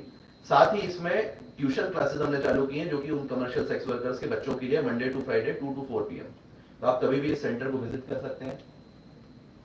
ये वो सेंटर के पिक्चर्स हैं बाहर से। ये अभी कल का चित्र है जिसमें कि दिवाली सेलिब्रेट की गई हमारे कुछ वॉलंटियर्स के द्वारा भी है। डॉक्टर शिवम है हमारे एनेस्थीसिया में, डॉक्टर बिभू है हमारे यहाँ पर मेडिसिन में, मैम है, अभी मैम ने हमको रिलीज किया था। कल हमने डिस्ट्रीब्यूशन किया उन पे जो हमारे वर्कर्स हैं, ये भी उनमें से एक हैं। ये कुछ फेस्टिवल सेलिब्रेशन और उनको ये जो क्लासेस हैं। इसके बाद धन्वंतरी सेवा यात्रा करके हम नॉर्थ ईस्ट में, जो कि ऐसा एक पार्ट है हमारे देश का जो कि कई बार कटा हुआ सा महसूस होता है और लोग भी उसको एक मेनलैंड से वो कई बार अपने आप को डिटैच फील करते हैं, तो वहां पर हर वर्ष 7 दिन की एक चिकित्सा सेवा यात्रा जाती है। इस वर्ष भी 3 तारीख से 10 तारीख तक वहां पर रहने वाली है, जिसमें more than 100 doctors from all over India जाते हैं और अपनी सेवाएं देते हैं।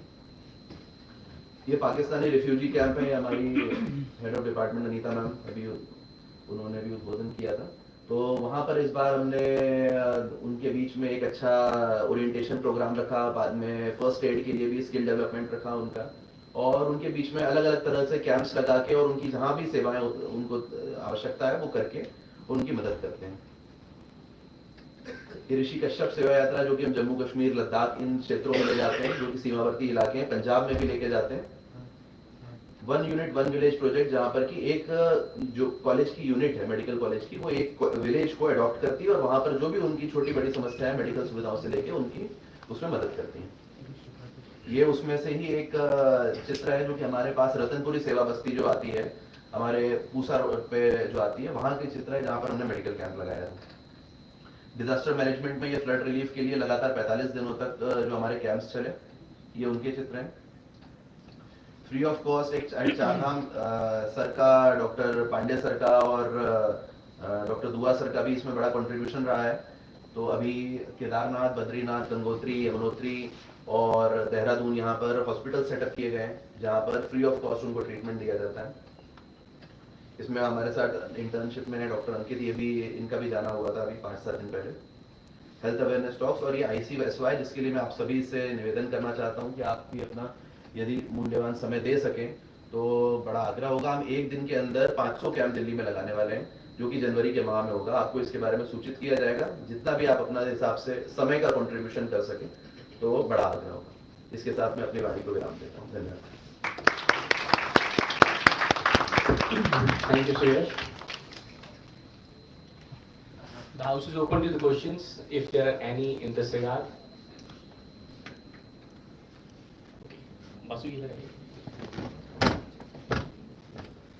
So we have an update that Swamiji will be soon joining with us in about 15-20 minutes, and we have 2 more things. Like this 5 minutes or 10 minutes talk of mine was not planned in this agenda. But doctor B B Agrawal ने शुरू से ही मुझे push किया है towards this thing. One day I and he was discussing something and we were not agreeing to a point, just like we are discussing seva here ना. So we were not agreeing to a point. So he asked me to do something. मैंने बोला कि sir ये सेवा है या suffering है, basically. So this is, I firmly believe after these lines or these lines of mine, we will be in the middle of something, of deciding whether we are doing seva or we are doing suffering to someone. So this was my perspective to the situation at that time. जो sir ने मुझे बोला था, probably हम जब develop कर रहे होते हैं अपने मेडिकल करियर को, तो शुरू से ही हम ये सब चीज़ें करते हैं. This is not in relation to any of the talk which has been given by doctor Suyash और doctor Naresh regarding seva, but this I have written quite some time back, 3 or 4 years back. You know that it is rightly said you cannot be in two places at the same time, and we are blessed to be born as human amongst the innumerable species. इंसान की प्रवृत्ति जो होती है, इंसान का जन्म हमें मिला है. We are very like lucky to have this thing, and our birth as a human provides us with an exclusive opportunity to pursue the purusharths, which are dharma, artha, kama and moksha. So from the beginning of our social conscious life, we are taught to execute dharma with the best possible dedication.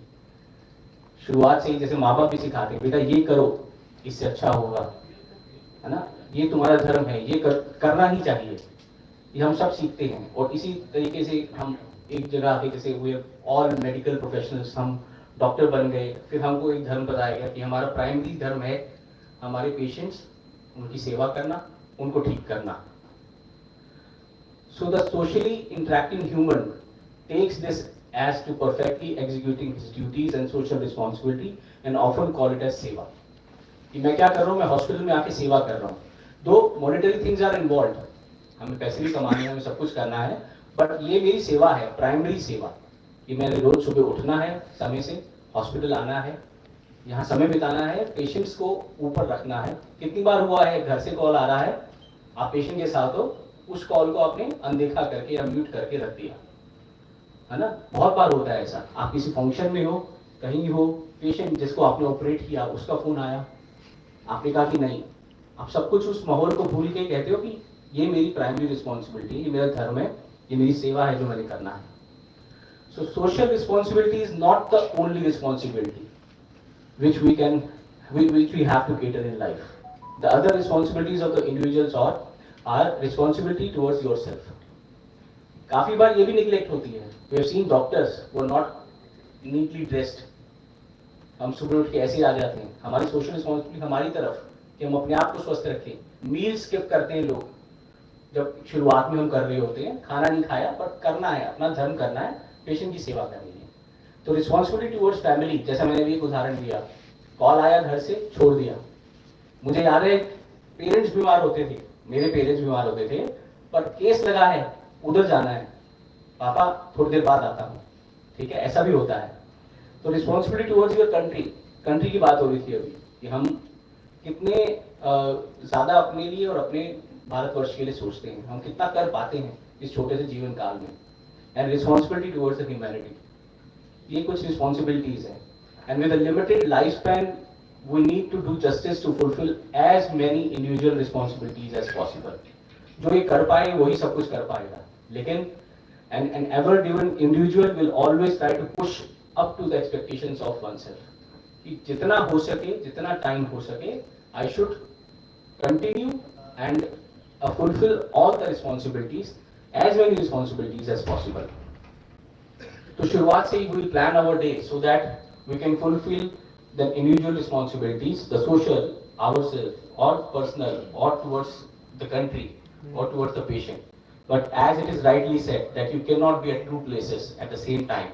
This holds true for the individual responsibilities also, and we cannot commit or fulfill our two or more individual responsibilities at the same time. आप अगर hospital में हैं तो उस समय आप घर पे नहीं, घर पे बच्चे हैं, बड़ा कोई नहीं है, कारपेंटर आ गया, क्या करोगे? कुछ नहीं कर सकते, आप रुको, विल कम्स लेटर, है ना. So if we are preoccupied with one, we will be neglecting others. इसलिए कहते हैं शायद डॉक्टर्स अपने बच्चों को टाइम ही नहीं दे पाते शुरुआत से ही, और बहुत सफरिंग्स होती हैं इस बात पे. I believe many of us will correlate to this, कि जितना टाइम शायद हमारे माँ बाप ने हमको दिया, हमने अपने बच्चों को नहीं दिया. But still we are into auto tune thing. We are fortunate we are being able to raise them good. And if we take only social responsibility as our priority, the other will suffer by our temporary neglection. And if this temporary neglection becomes a regular affair, then the suffering of the responsibilities and the individuals attached to those responsibilities will become a permanent affair. मुझे तो बोला हुआ मेरे बच्चे ने, पापा आप होते कब हो घर पे, शायद काफी को बोला होगा, है ना कि भाई. So on one hand we will be doing or fulfilling the social responsibility called as seva, which we believe is a seva, but on the other hand this will also be the suffering to others, suffering to your near and dear ones, suffering to your work. And we can easily get away from this guilt of doing suffering to our near ones by boldly or loudly reminding them of our seva and the results or reciprocations of it. मैं hospital में जाऊंगा तो कमाएगा कौन भाई, है ना, कुछ भी बोल के. But this is a very true thing which comes to your mind, और सामने आप ब्लंटली बोल भी देते हो तो वो बेचारे चुप हो जाते हो. And this also goes out of the definition of seva. If our intention of doing an act is to look for a result or a reciprocation associated with the task. The Kal Chakra of the life will bring us to a situation in life where we will be depending on those individuals who have suffered in life because of our dedicated seva.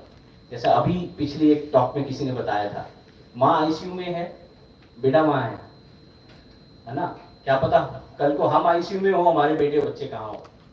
So this is what we have done, this is what we have gained in life, but this is the Kal Chakra of life. So you are doing seva for the entire life, but what you are getting, you cannot predict it. कल क्या होना है आपको पता नहीं, तो इसलिए आप अपना काम करते रहिए जितना कर सकते हैं, जितनी ज्यादा रिस्पॉन्सिबिलिटीज उठा सकते हो उतना करते रहिए.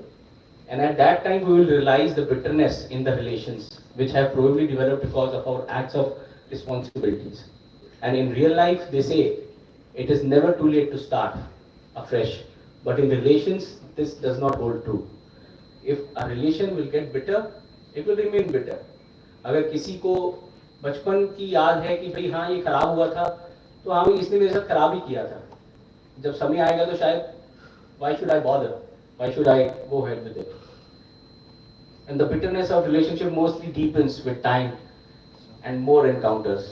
And ask from your heart and correlate this from your real life experiences. Most of us will agree to this as per our personal experiences.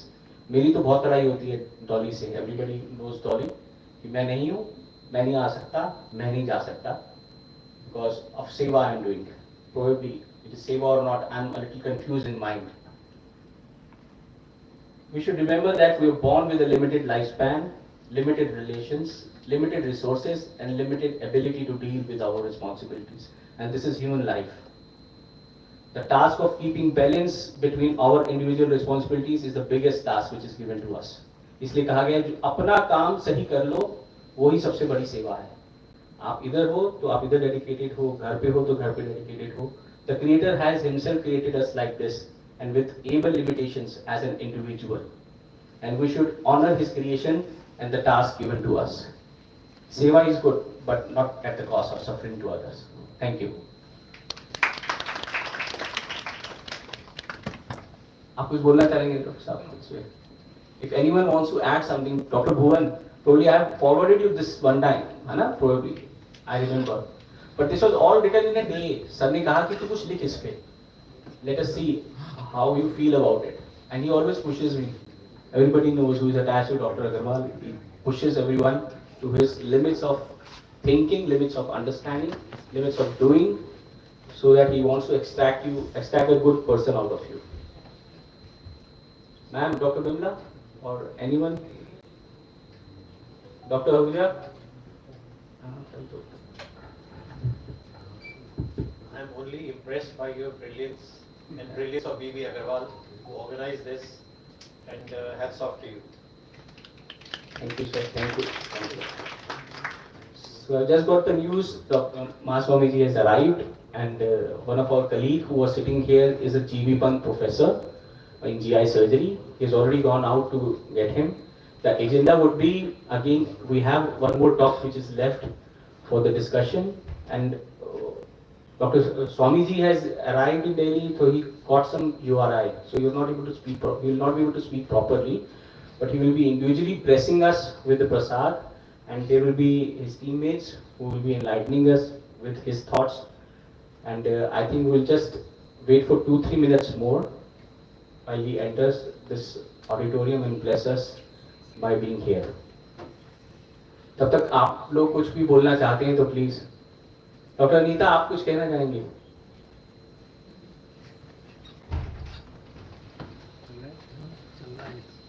Doctor Jain, Neeraj Jain, आप तो मेरे आध्यात्मिक गुरु हो, आप मुझे बताते रहे तो क्या करना है। सेवा मतलब केवल डॉक्टर्स ही सेवा नहीं कर रहे, आईटी वाला प्रोफेशनल भी सेवा कर रहा है ना? सब लोग कर रहे हैं, रिक्शा चला रहा है वो भी, तो सब सेवा कर रहे हैं। रिक्शे वाले को ये नहीं बोलना है, but that is the thing now. If this thing comes in us, तो आप किसी भी रिक्शे वाले को गाली नहीं दोगे, उससे बदतमीजी से नहीं बोलोगे कि भाई ले चल, है ना? एंड यही चीज वाणी की बात है। आई थिंक वाणी जो हमने सबसे फर्स्ट टॉपिक डिस्कस किया, दिस इज इन आवर वाणी। Genuine principle is live and let live. So yes, I believe that is true. I believe that is true, and I've been closely associated with Jan, Anna, Jans also. So it is, I know this is true for all, and we are beautifully doing our duties. And at the end, as Dr. Dua was saying that, or Shweta also said, that if you are able to sleep nicely, or you have a good sleep at the night, then probably you have done your bit for that day. Naman, can you just see Bahar Swamiji aage honge? We will be having a prasad meal, a sattvic meal after this program at about, we have arranged for it around 4, or 3:45. So everybody is invited for the prasad meal after Swamiji bless us with his presence.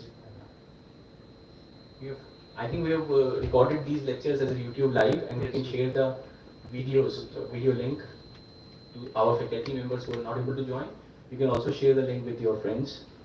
And we will be having a second part of this series next Monday. So probably then we will devote more time for Swamiji to speak. By then we will be able to recover from the URI.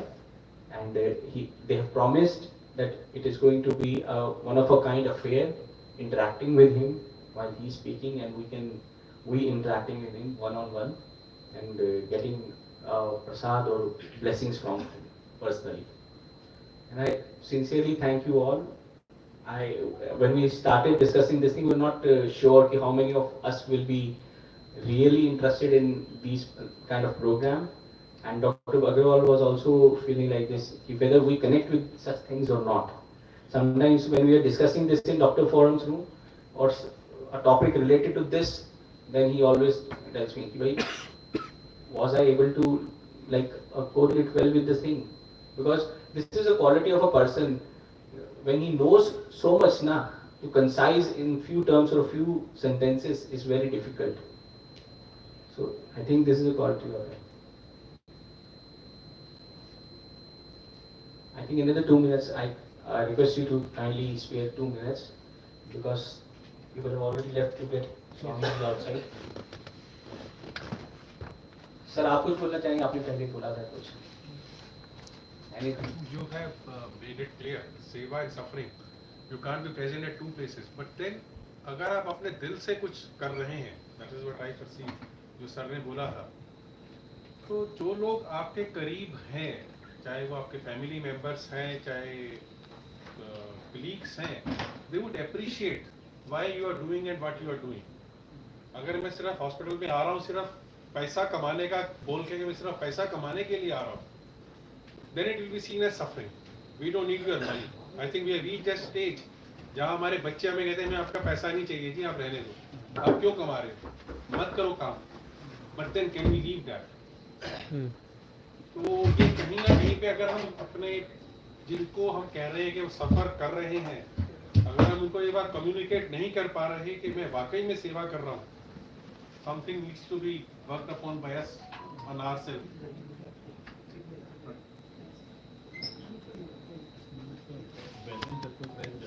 Ji balance तो sir ने लिखा है एक line में संतुलन, that is संतुलन तो बना के the रखना पड़ेगा crux of the balance matter. जी गृहस्थ है तो गृहस्थ में वो भी देखना ये भी दोनों देखना चीजें देखो। हाँ पीस तो तभी रख सकते हैं हाँ उनके चढ़ने के लिए स्टेप्स बनाए हैं, आप उसको देख सकते हैं हिसाब से आसन को उसको नहीं yeah that's what I'm saying, it is not to be taken as granted. वो जो आपके दिल वाली भाषा है वो कम्युनिकेट यहाँ से चढ़ेंगे उधर ही रखेंगे कुछ थोड़े इस तरफ लाके सर्वा पशवो मनुष्या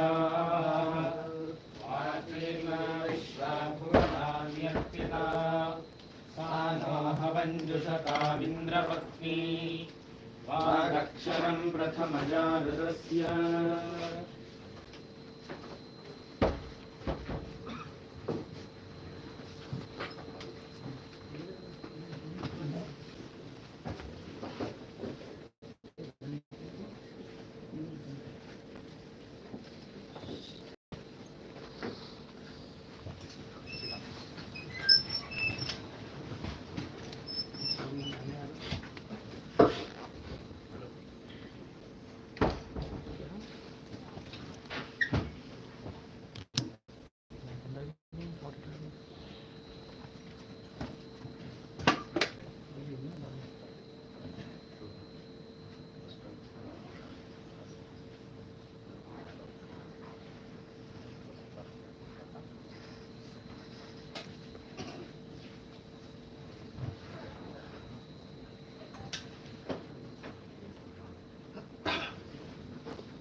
ॐ श्री गुरुभ्यो नमः हरिः ॐ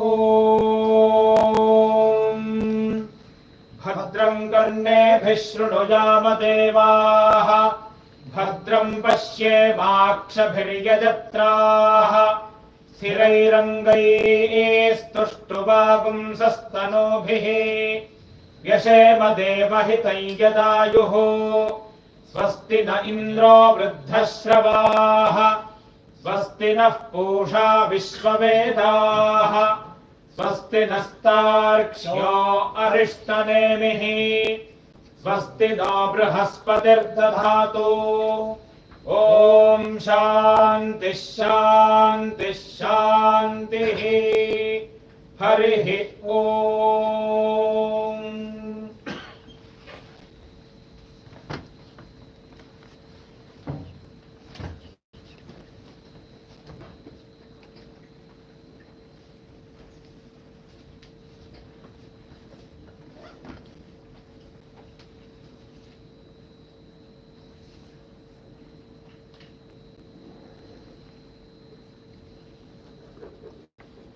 Good afternoon, everybody.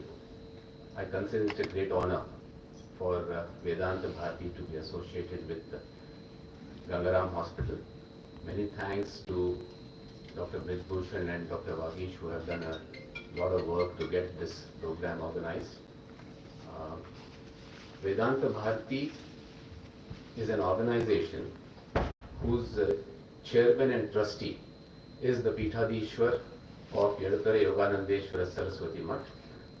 उपस्थित हैं आपके सामने श्री श्री शंकर भारती महास्वामी जी. This is an 800-year-old mutt in Karnataka, in the district of Mysore, on the banks of Kaveri, and it is the same Sringeri Sampradaya, but it is a completely different mutt. The traditions followed are completely of the Bhagavad Pada Shankaracharya traditions, and the same Sampradaya is followed on the religious aspects.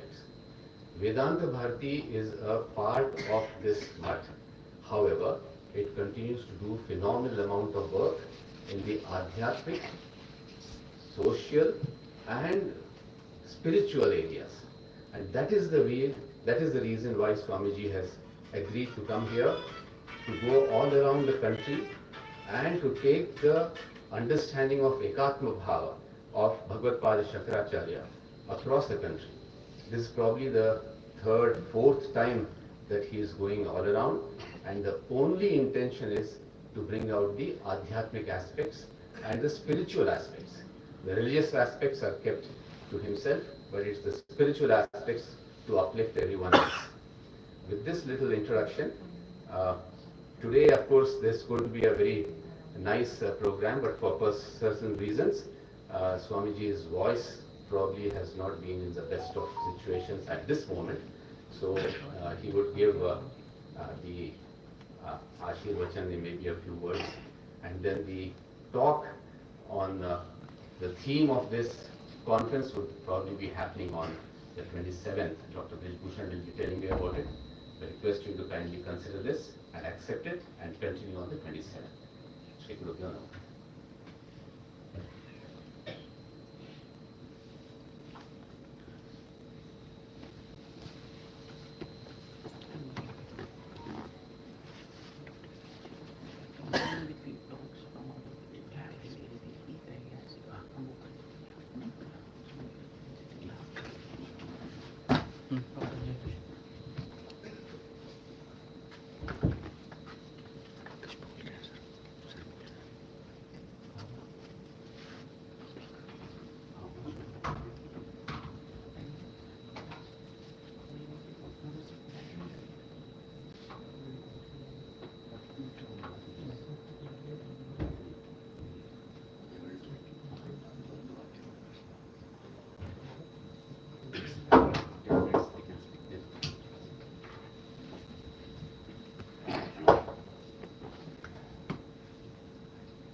For the next talk, I would like to invite Dr. Ajay Kashyap. He is an eminent plastic surgeon, triple American board certified in general surgery, plastic surgery and regenerative and anti-aging medicine. He is a graduate from Maulana Azad Medical College. He did his MS from Ram Manohar Lohia Hospital. He did his surgical residency of 5 years from Robert Packer Hospital, Pennsylvania, and a fellowship in plastic surgery from University of Massachusetts. And in cosmetic surgery, he did his fellowship from Lenox Hill, New York. he had been assistant professor at University of Massachusetts Medical College, medical director of Aesthetic Center at Metro West in Massachusetts. He has been affiliated with Apollo Hospital, Fortis Hospital and Nova in the capacity of senior consultant, director and head of the department. He has a vast experience of over 35 years and has been recently recognized as one of the top 10 plastic surgeons in the world. Published and presented several research papers and written chapter in the leading plastic surgery academic textbook, that is Plastic Surgery Indication Operation Outcomes Volume 2. His exceptional surgical results seen internationally on Sony Television's television show Naya Roop Nayi Zindagi, the Indian Extreme Makeover show by Sony, Buena Vista, California, USA. Sir, we welcome you and for the talk. Thank you.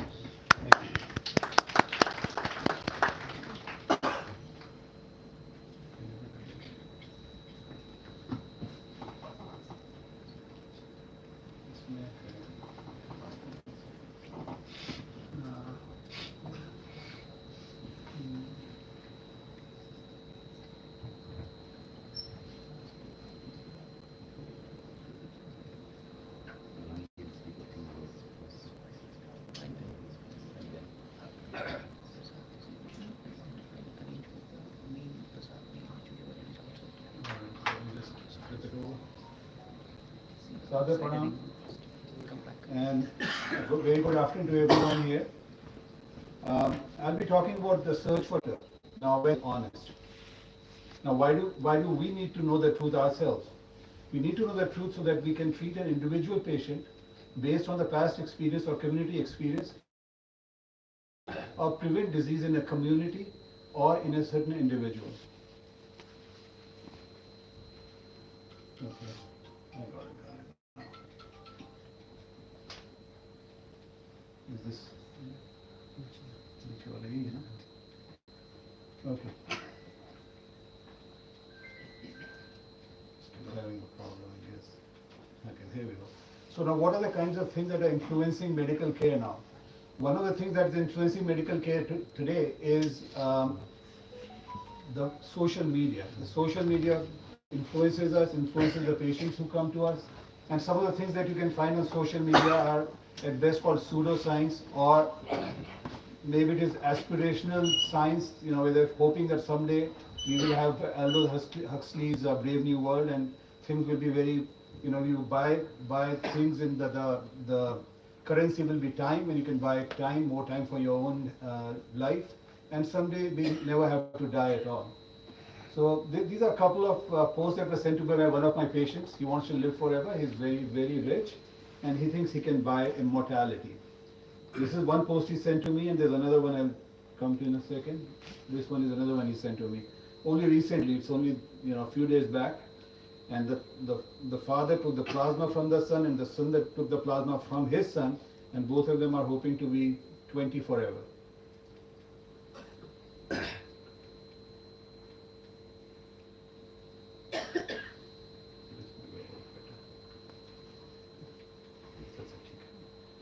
So the question is, what is truth?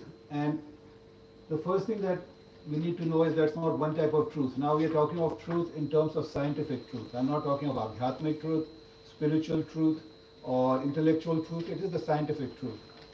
Now the scientific truth can be either objective, where you can say, we know that the sky is blue, we know that a cut has been caused by a knife, or it can be normative. Normative truth means that a few of us gather together and say, well, we think aspirin would help this patient, so let's have a consensus on it, and that becomes the normative truth. The next is subjective. Subjective is, well, I think this painting is beautiful. Other person may not think so, but for me that is the truth, that I believe the painting is beautiful. So that is the subjective truth, and then there can be a complex truth, which can have some elements of subjectivity, some objectivity, and some normative. So all those three can be there. Now, what are the attributes of truth? Well, usually when we say truth and we think of a universal truth, or we think of a truth that is going to last forever, that hardly ever happens. But the usual attributes of truth are faithfulness, fidelity, loyalty, sincerity, and veracity. Now, truth has been used in different languages, slightly different senses. So when you say truth in English, it may mean a little bit different from when you say Satya in Hindi or Sanskrit. The same way in Latin when you say veritas. Now veritas is very often used as synonymous with truth, but that is just actually a description of reality. A description of reality is not a higher truth or a truth that underlies something. So an accurate description of reality in Latin is veritas. In Greek is althea. Althea is when you reveal something. It's more of a revelation. So if there's a curtain hanging on some painting, you put it open and then it's been revealed. The same way in nature, some truth has been revealed. So it's a revelation more than a statement of truth by itself. Then in Hebrew it's emet, which is accepting the truth. So they have all been used as truth in different languages with slightly different implications and slightly different shades. Now, the search for truth. The search for truth has often been called philosophy itself, and philosophy of truth, or philosophy of, again in our context, it's a philosophy of science or philosophy of medicine. Truth versus fact. Now, truth versus fact in Hindi, we can say tathya versus satya. So there can be, the fact is something that can be easily seen, which is beyond doubt, which is clearly something that you can verify, and it would be an established thing.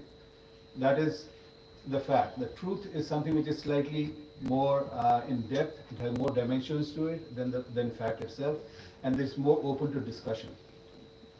Now, is truth absolute, which means it's in all situations, in all times, in the temporal scale, in the geographical scale, the truth will hold. Whether you go from here to the US or to Canada or to the UK, that truth is going to be something you can hang on to, and your kids can hang on to. Is it that absolute? I'm talking of scientific truth only. I'm not talking of spiritual truth. Now, is Newton's law universal? Will they hold everywhere? Will someone come and change them, as Einstein did? So does the Einstein become the new truth, or there are some other truths that will be revealed to us as time goes on? So truth is not absolute as far as the truth that we know. Or is it contextual? Contextual means, Hindi में कहा जाए, परिवेश जो आपका environment है, according to that, जो आपकी अपनी environment है, जो आपके अपने constitution body का, उसके हिसाब से और timing के हिसाब से. तो जो आपका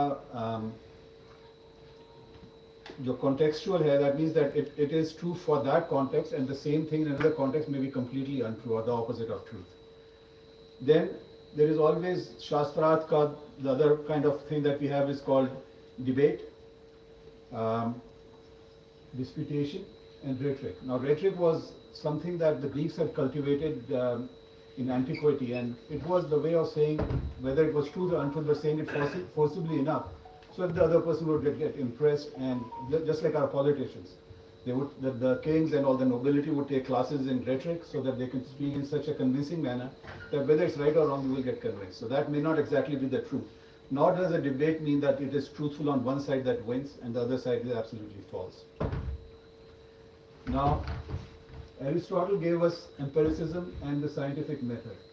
What it actually means is what you can discover through your senses is true, and what you do not through your senses is not true. Now that is based on something called tabula rasa, which means that when the baby is born, he has no preconceived ideas about what is true, what is false. But when he is born with experiences and what he sees or she sees, he comes to know the nature of reality. So that is tabula rasa, which is what Einstein gave, and the theory of empiricism, which is based on the scientific method. Now Kant, that's much more recent. Kant gave us rationalism. It was there before also, but he kind of gave in this book some critique of pure reason. He made it more systematized, and he said the reason is the chief source of knowledge. So not only what you see, but then you reason it. So just reasoning of a thing, reasoning of a certain aspect of medicine is what will give you the complete knowledge of medicine or of that particular disease or treatment. Hegel gave us dialectics, and what he thought was there are two aspects of truth which can be opposing each other. So you get them two together, synthesize the thesis and antithesis, and then you come out with the truth. There is more to it, but let's get on to, is truth in medicine possible at all? Are we able to say the absolute truth that in medicine we know that aspirin is going to cure headache. Can we say that for sure? Or is cholecystectomy the cure for cholelithiasis? Can we say that for sure? Or is there an alternative? Or is it necessary? Is there an absolute truth? So for that, first thing we need to know is medicine a science or an art? The reason I say this is because we have two halves of our brains. The right half of our brain is the one that is subjective. It is the part that comes, the inspiration goes in, the art comes from that. And if you go by Nietzsche's theory, that is the Dionysian part, Dionysus or Bacchus. And the left side of the brain is the reasoning, the scientific part of the brain, which you can talk reason, which you can learn science from. And as we've seen in everyone's clinical practice, everyone has seen that we have to use both sides of our brain to be able to give the best outcome to a patient. So it is both, okay, Apollo and Dionysus are kind of opposing, but they are the sons of the same god, Zeus. So they are not different as such, but they are the opposite aspects of the same truth. So you have to use both sides of your brain, and the truth can have two different aspects, like Hegel said also. And in that sense, medicine is both an art and a science. Now there are lots of flaws and biases that come up. One of the flaws is that there can be an observation bias and there can be an observation effect. The mere fact that you're observing, an act, that system that you're observing, it can be influenced by your observation alone. And observation can be flawed because we come with the preconceived ideas about things, and our eyesight is also different. The 5 people who blind people who felt the elephant felt that he was different. So observation can be biased. Then business is very important in medicine. When you have a lot of people who want to sell you prosthesis for knee, more people get knee replacement. So business is very important. If a person who keeps coming to you, and it may not be intentional, but if a person keeps coming to you and says that Park Davis aspirin is better than someone else's Zollinger, then you will go for Park Davis because he convinces you, sits on and convinces you that this is better. So that is the business, big players dictate influence practice. When you see our books like Harrison, and we think that that's like the Bible or the Gita of medicine, and you find out that some of the authors have been paid by the companies that are making drugs, you realize that we are all speaking what we think is the truth, which may or may not hold up eventually. Politics helps now, or politics influences our decisions often. Sanjay Gandhi had that famous or infamous period during emergency where vasectomies were done right, left and center without checking out if the individuals were even having children at all or not. Then we have people like Trump who advocated injecting people with toxic bleaches and stuff. And Fauci, who may have been responsible for the outbreak himself, is the one who taught everyone about epidemiology in the times of COVID. And most of it was wrong. Trump strong-armed Indian to give him chloroquine, and chloroquine is pretty much useless for COVID, as we realize. So lots of people, including politics, business, our own culture and social media. We love having churran and chutney. The West, they don't understand it. In Europe, some people prefer enemas to taking medicine by mouth or taking suppositories instead of taking tablets by mouth. So culture also changes the way we practice medicine and what we think is. Now I spoke briefly about Aristotle. Aristotle is the god of science for Westerners, not for us though. And he did give us the scientific methodology, which most of us are familiar with. But that is supposed to be kind of the gold standard, which may or may not hold up eventually. But as far as we are concerned, since the Westerners have not outgrown Greece or Rome for that matter, this still holds true for most of us. We have other alternatives, and we can kind of talk about them, and we can find truth in much better ways than Aristotle. Now, between 16th century and 20th century, many different ways of scientific trials came up, and during the last century, or the last part of last century, this evidence-based medicine came up, where large trials, cross-sectional studies. They were supposed to give you a very reliable means of knowing the truth in medicine. I've practiced in Framingham for a lot of years, And in Framingham, they had this very famous longitudinal study, which was the Framingham Heart Study. A lot of and because the population is pretty stable there, so you can keep studying the same families, the same individuals for years and years. And it was realized very late in the study, only a few years back, that the big industry of fat-free food that had come up was pretty much nonsense. But it's a huge industry, and they kept forcing people into having fat-free food. And high-carb food, which is fat-free, is worse than food which has some fat in it, or the right kind of fat in it. Anyway, so all these studies came up, cross-sectional, longitudinal, and then there was a level of evidence.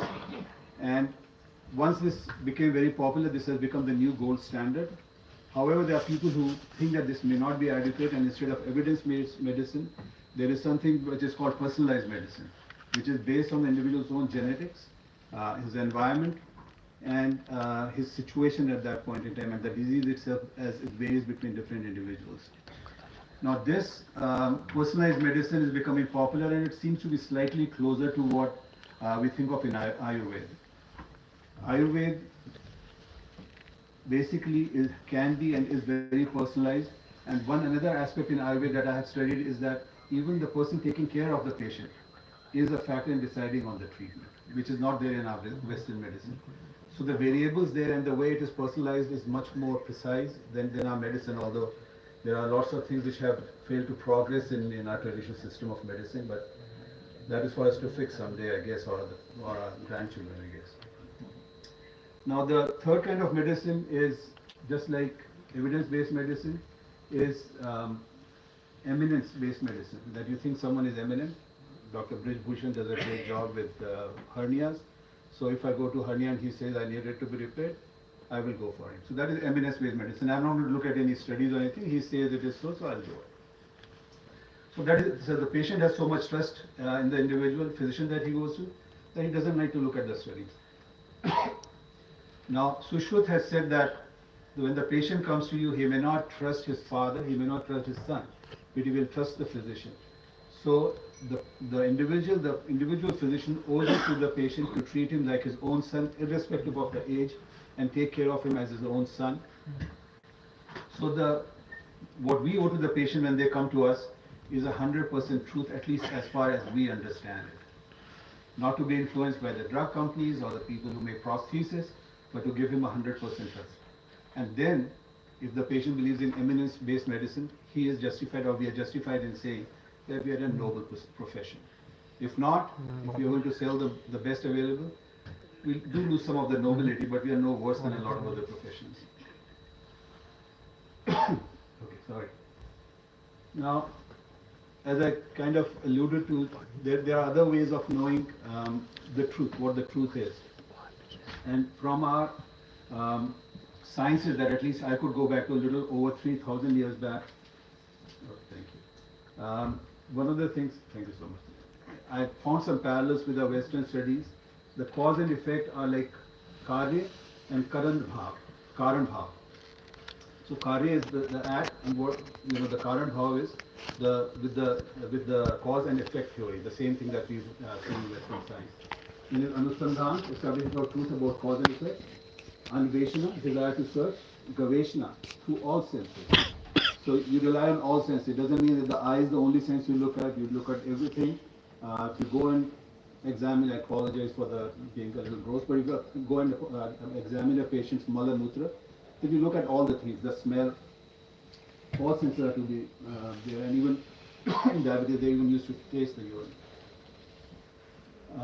Praveshna from all dimensions and shows to gain knowledge through thorough investigation. The Pramana in medicine, now in our six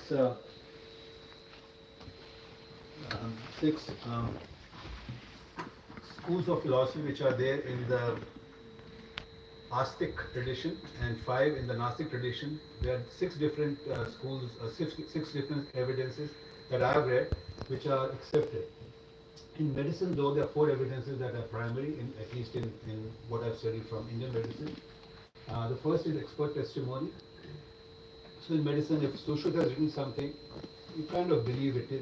You don't feel you can question it through actual experience. from pratyaksha, which is direct perception, and direct perception here means any of the five senses. Anuman, there is inference and analogy. So if you see there's a fire burning somewhere else, or someone is getting sick there, from the same fire or burning, then you realize if it is the fire is here, it will burn you as well. Then yukti is rational or logical reasoning. You can see a little bit of parallel with what I just talked about with Aristotle and Kant and Hegel. So it's the same thing. And the three things you usually do is first you learn, you teach, and then you discuss. Those are three aspects that were routinely done when medicine was taught in India. So I just want to kind of finish this with three different take-home messages I would like to give you guys. So one is this is subjective and objective part of treating patients, both sides of brain. Sorry. And AI, artificial intelligence that is coming in, may never be able to get rid of the physician and the individual-based medicine. And last of all, there is much to be learned from antiquity and from what we already had in our culture, in our society, and in our science, which we've let go, and instead of advancing further, we often stick to what is already known. This plus ultra. Every book of science should be written with pencil and an eraser supplied. You erase it and find a new thing. We can never reach the absolute truth, at least in terms of science. No absolute truth is there. It keeps changing, it keeps evolving, and you keep researching. It is plus ultra. There's always something more ahead. I thank you, and if you have any questions or discussion, I'll be glad to.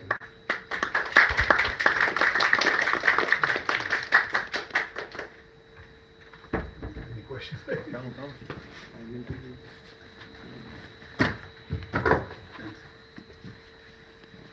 गुरु जी को प्रणाम। आपकी चरण धूलि से हम थोड़ा अच्छा महसूस कर रहे हैं। आप आए, आपकी तबीयत ठीक नहीं है, दिल्ली के वातावरण से जुकाम, खांसी, गला खराब हो गया, गला बंद हो गया। हमें लगता है हम दोषी हैं उसके लिए, दिल्ली वाले, क्योंकि हम भूल गए कि हम सब कनेक्टेड हैं, सब आत्माएं, जीव जंतु कनेक्टेड हैं। अगर पहले पेड़ ना काटते, पहले नदी तालाबों को गंदा ना करते, पहले पत्थरों को भी हम रिस्पेक्ट देते, तो शायद ये हमारा सह अस्तित्व अच्छे से अस्तित्व बना रहता।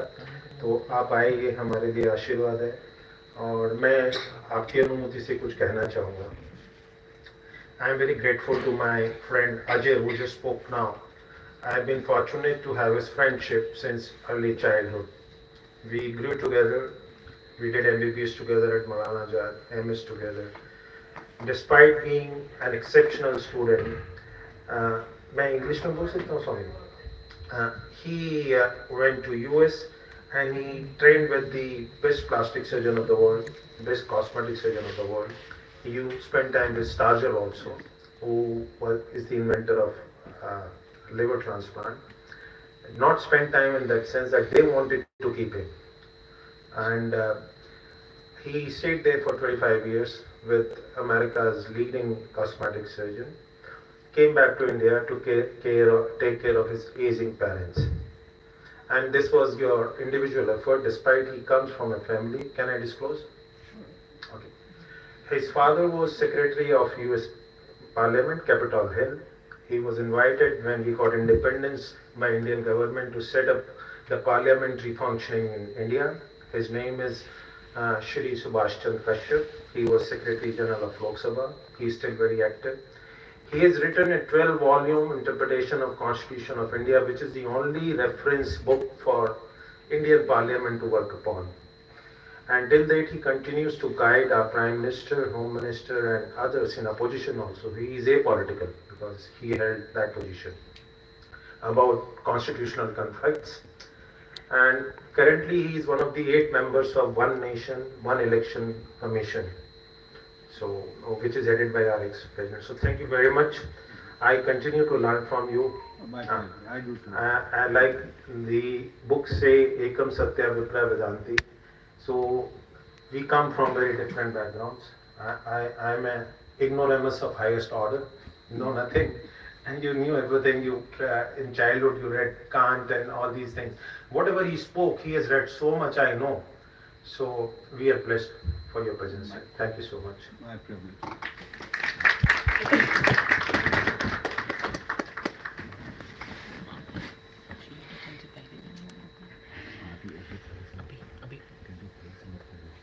पद्म समर्पण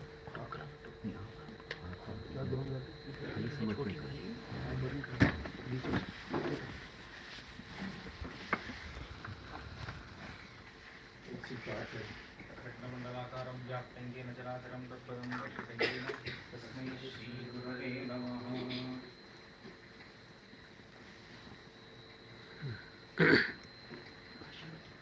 Would you like to speak something? Would you like to say a few words? हम चाहेंगे आप कुछ आशीर्वाद के रूप में कुछ वचन दें। आपका गला बंद है, लेकिन फिर भी क्षमा चाहते हुए आपसे प्रार्थना करेंगे। पता नहीं है।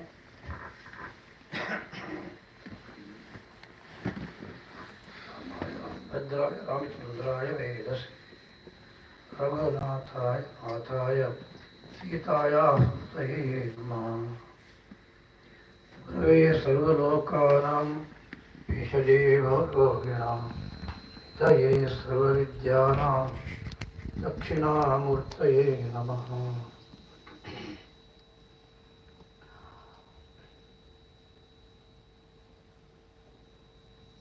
उपनिषद में प्राण के बारे में क्या कहा है, ये तो मेरा विषय था, किंतु आज मेरा कंठ ये तो ठीक नहीं है। इसलिए ब्रजभूषण जी अगले सोमवार 27 इस समय में मैं उसके बारे में कहूँगा। गंगा राम हॉस्पिटल का सब डॉक्टर्स मेरे विषय में इतना श्रद्धा भक्ति रखे हैं आप, इसलिए मैं विशेष नारायण स्मरण आज बोलूँगा। विषय के बारे में अगले सोमवार करूँगा। और हॉस्पिटल के आश्रय में साइंस और आध्यात्म विचार स्पिरिचुअलिटी के बारे में ये विषय रखे हैं, वो तो अच्छा आदर्श कार्यक्रम है। हमारा देश के कोने कोने में भी ऐसा यदि कार्यक्रम हो, लोगों को बहुत उपकार होगा। इस दृष्टि से गंगाराम हॉस्पिटल एक उत्तम संप्रदाय आरंभ किया है, ये मेरा अभिप्राय है। और अलग विचार अगले सोमवार कहूँगा। हर पार्वती पतये हर हर महादेव सीताकांत स्मरणं जय। प्रसाद तो देंगे कुछ जो बोलिए आप मेरे से प्रसाद लोग एक कर दिया, तुम बोल दो ना, मैं परमिशन दे दो, बोल दो। गुरु जी की आज्ञा से मैं सभी उपस्थित लोगों से बोलूँगा कि आप एक एक करके आए, गुरु जी का आशीर्वाद लें और उनसे प्रसाद ग्रहण करें प्लीज।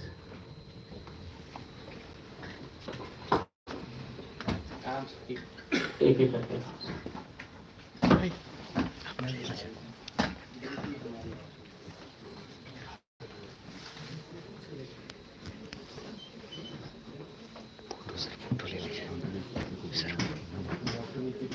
उस साइड चले जाइए।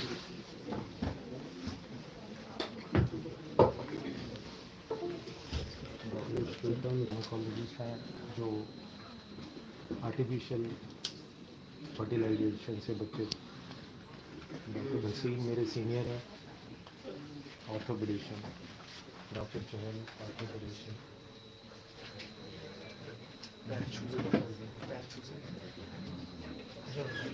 डॉक्टर मानस से बच्चों के कैंसर के, ब्लड कैंसर से संबंधित रोगों को ऑस्ट्रेलिया से यहाँ आए छोड़ के।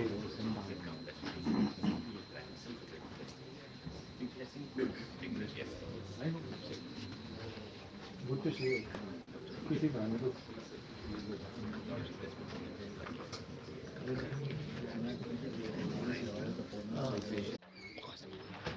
बंद कर दिया, 5 मिनट और फिर बंद कर दिया। मेरे लिए भाई ये मेरी धर्म पत्नी है स्वामी जी। ये लेडी हेडिंग में है, डायरेक्टर प्रोफेसर है।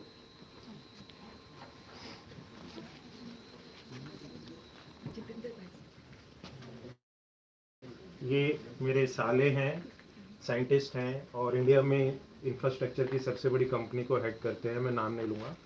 और जो धौला कुआं का फ्लाईओवर का कंसेप्ट और रोड बनाया था जब ये बच्चे मतलब 25-30 साल के थे, वो इनके दिमाग की देन है। और अभी भी भारत के जो चैलेंजिंग इंफ्रास्ट्रक्चर हैं, जैसे अभी वहाँ टनल से निकाल रहे हैं, तो सब इनकी निगरानी में होता है। ये डॉक्टर नीरज हैं, मेरे साथ हैं, इन्होंने ही सब कुछ किया है, मैंने कुछ नहीं किया। ये उनकी अर्धांगिनी है। ये कहते हैं कि मेरे को 2-2 बीवी झेलनी पड़ती हैं, एक ये और एक ये। ये रेखा है सिस्टर, हमारे को ऑपरेशन में मदद करती है।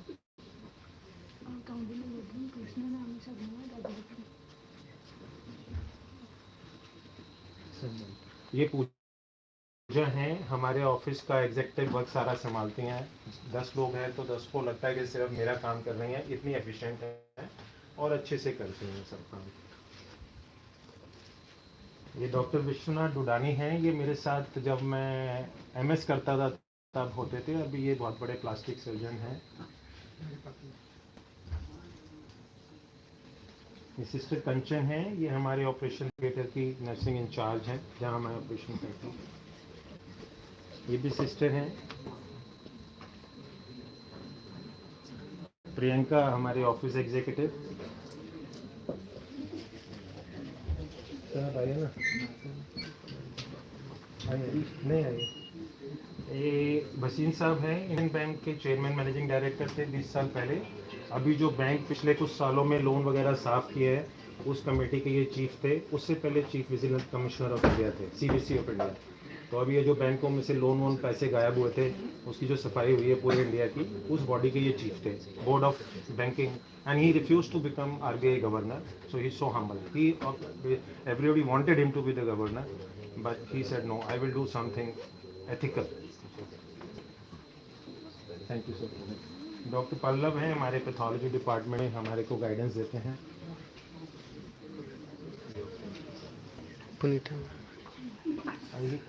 डॉक्टर पुनीता भारद्वाज, ये गायनी सर्जरी लैप्रोस्कोपी से करने वाली इंडिया की शुरुआती सर्जनों में से हैं।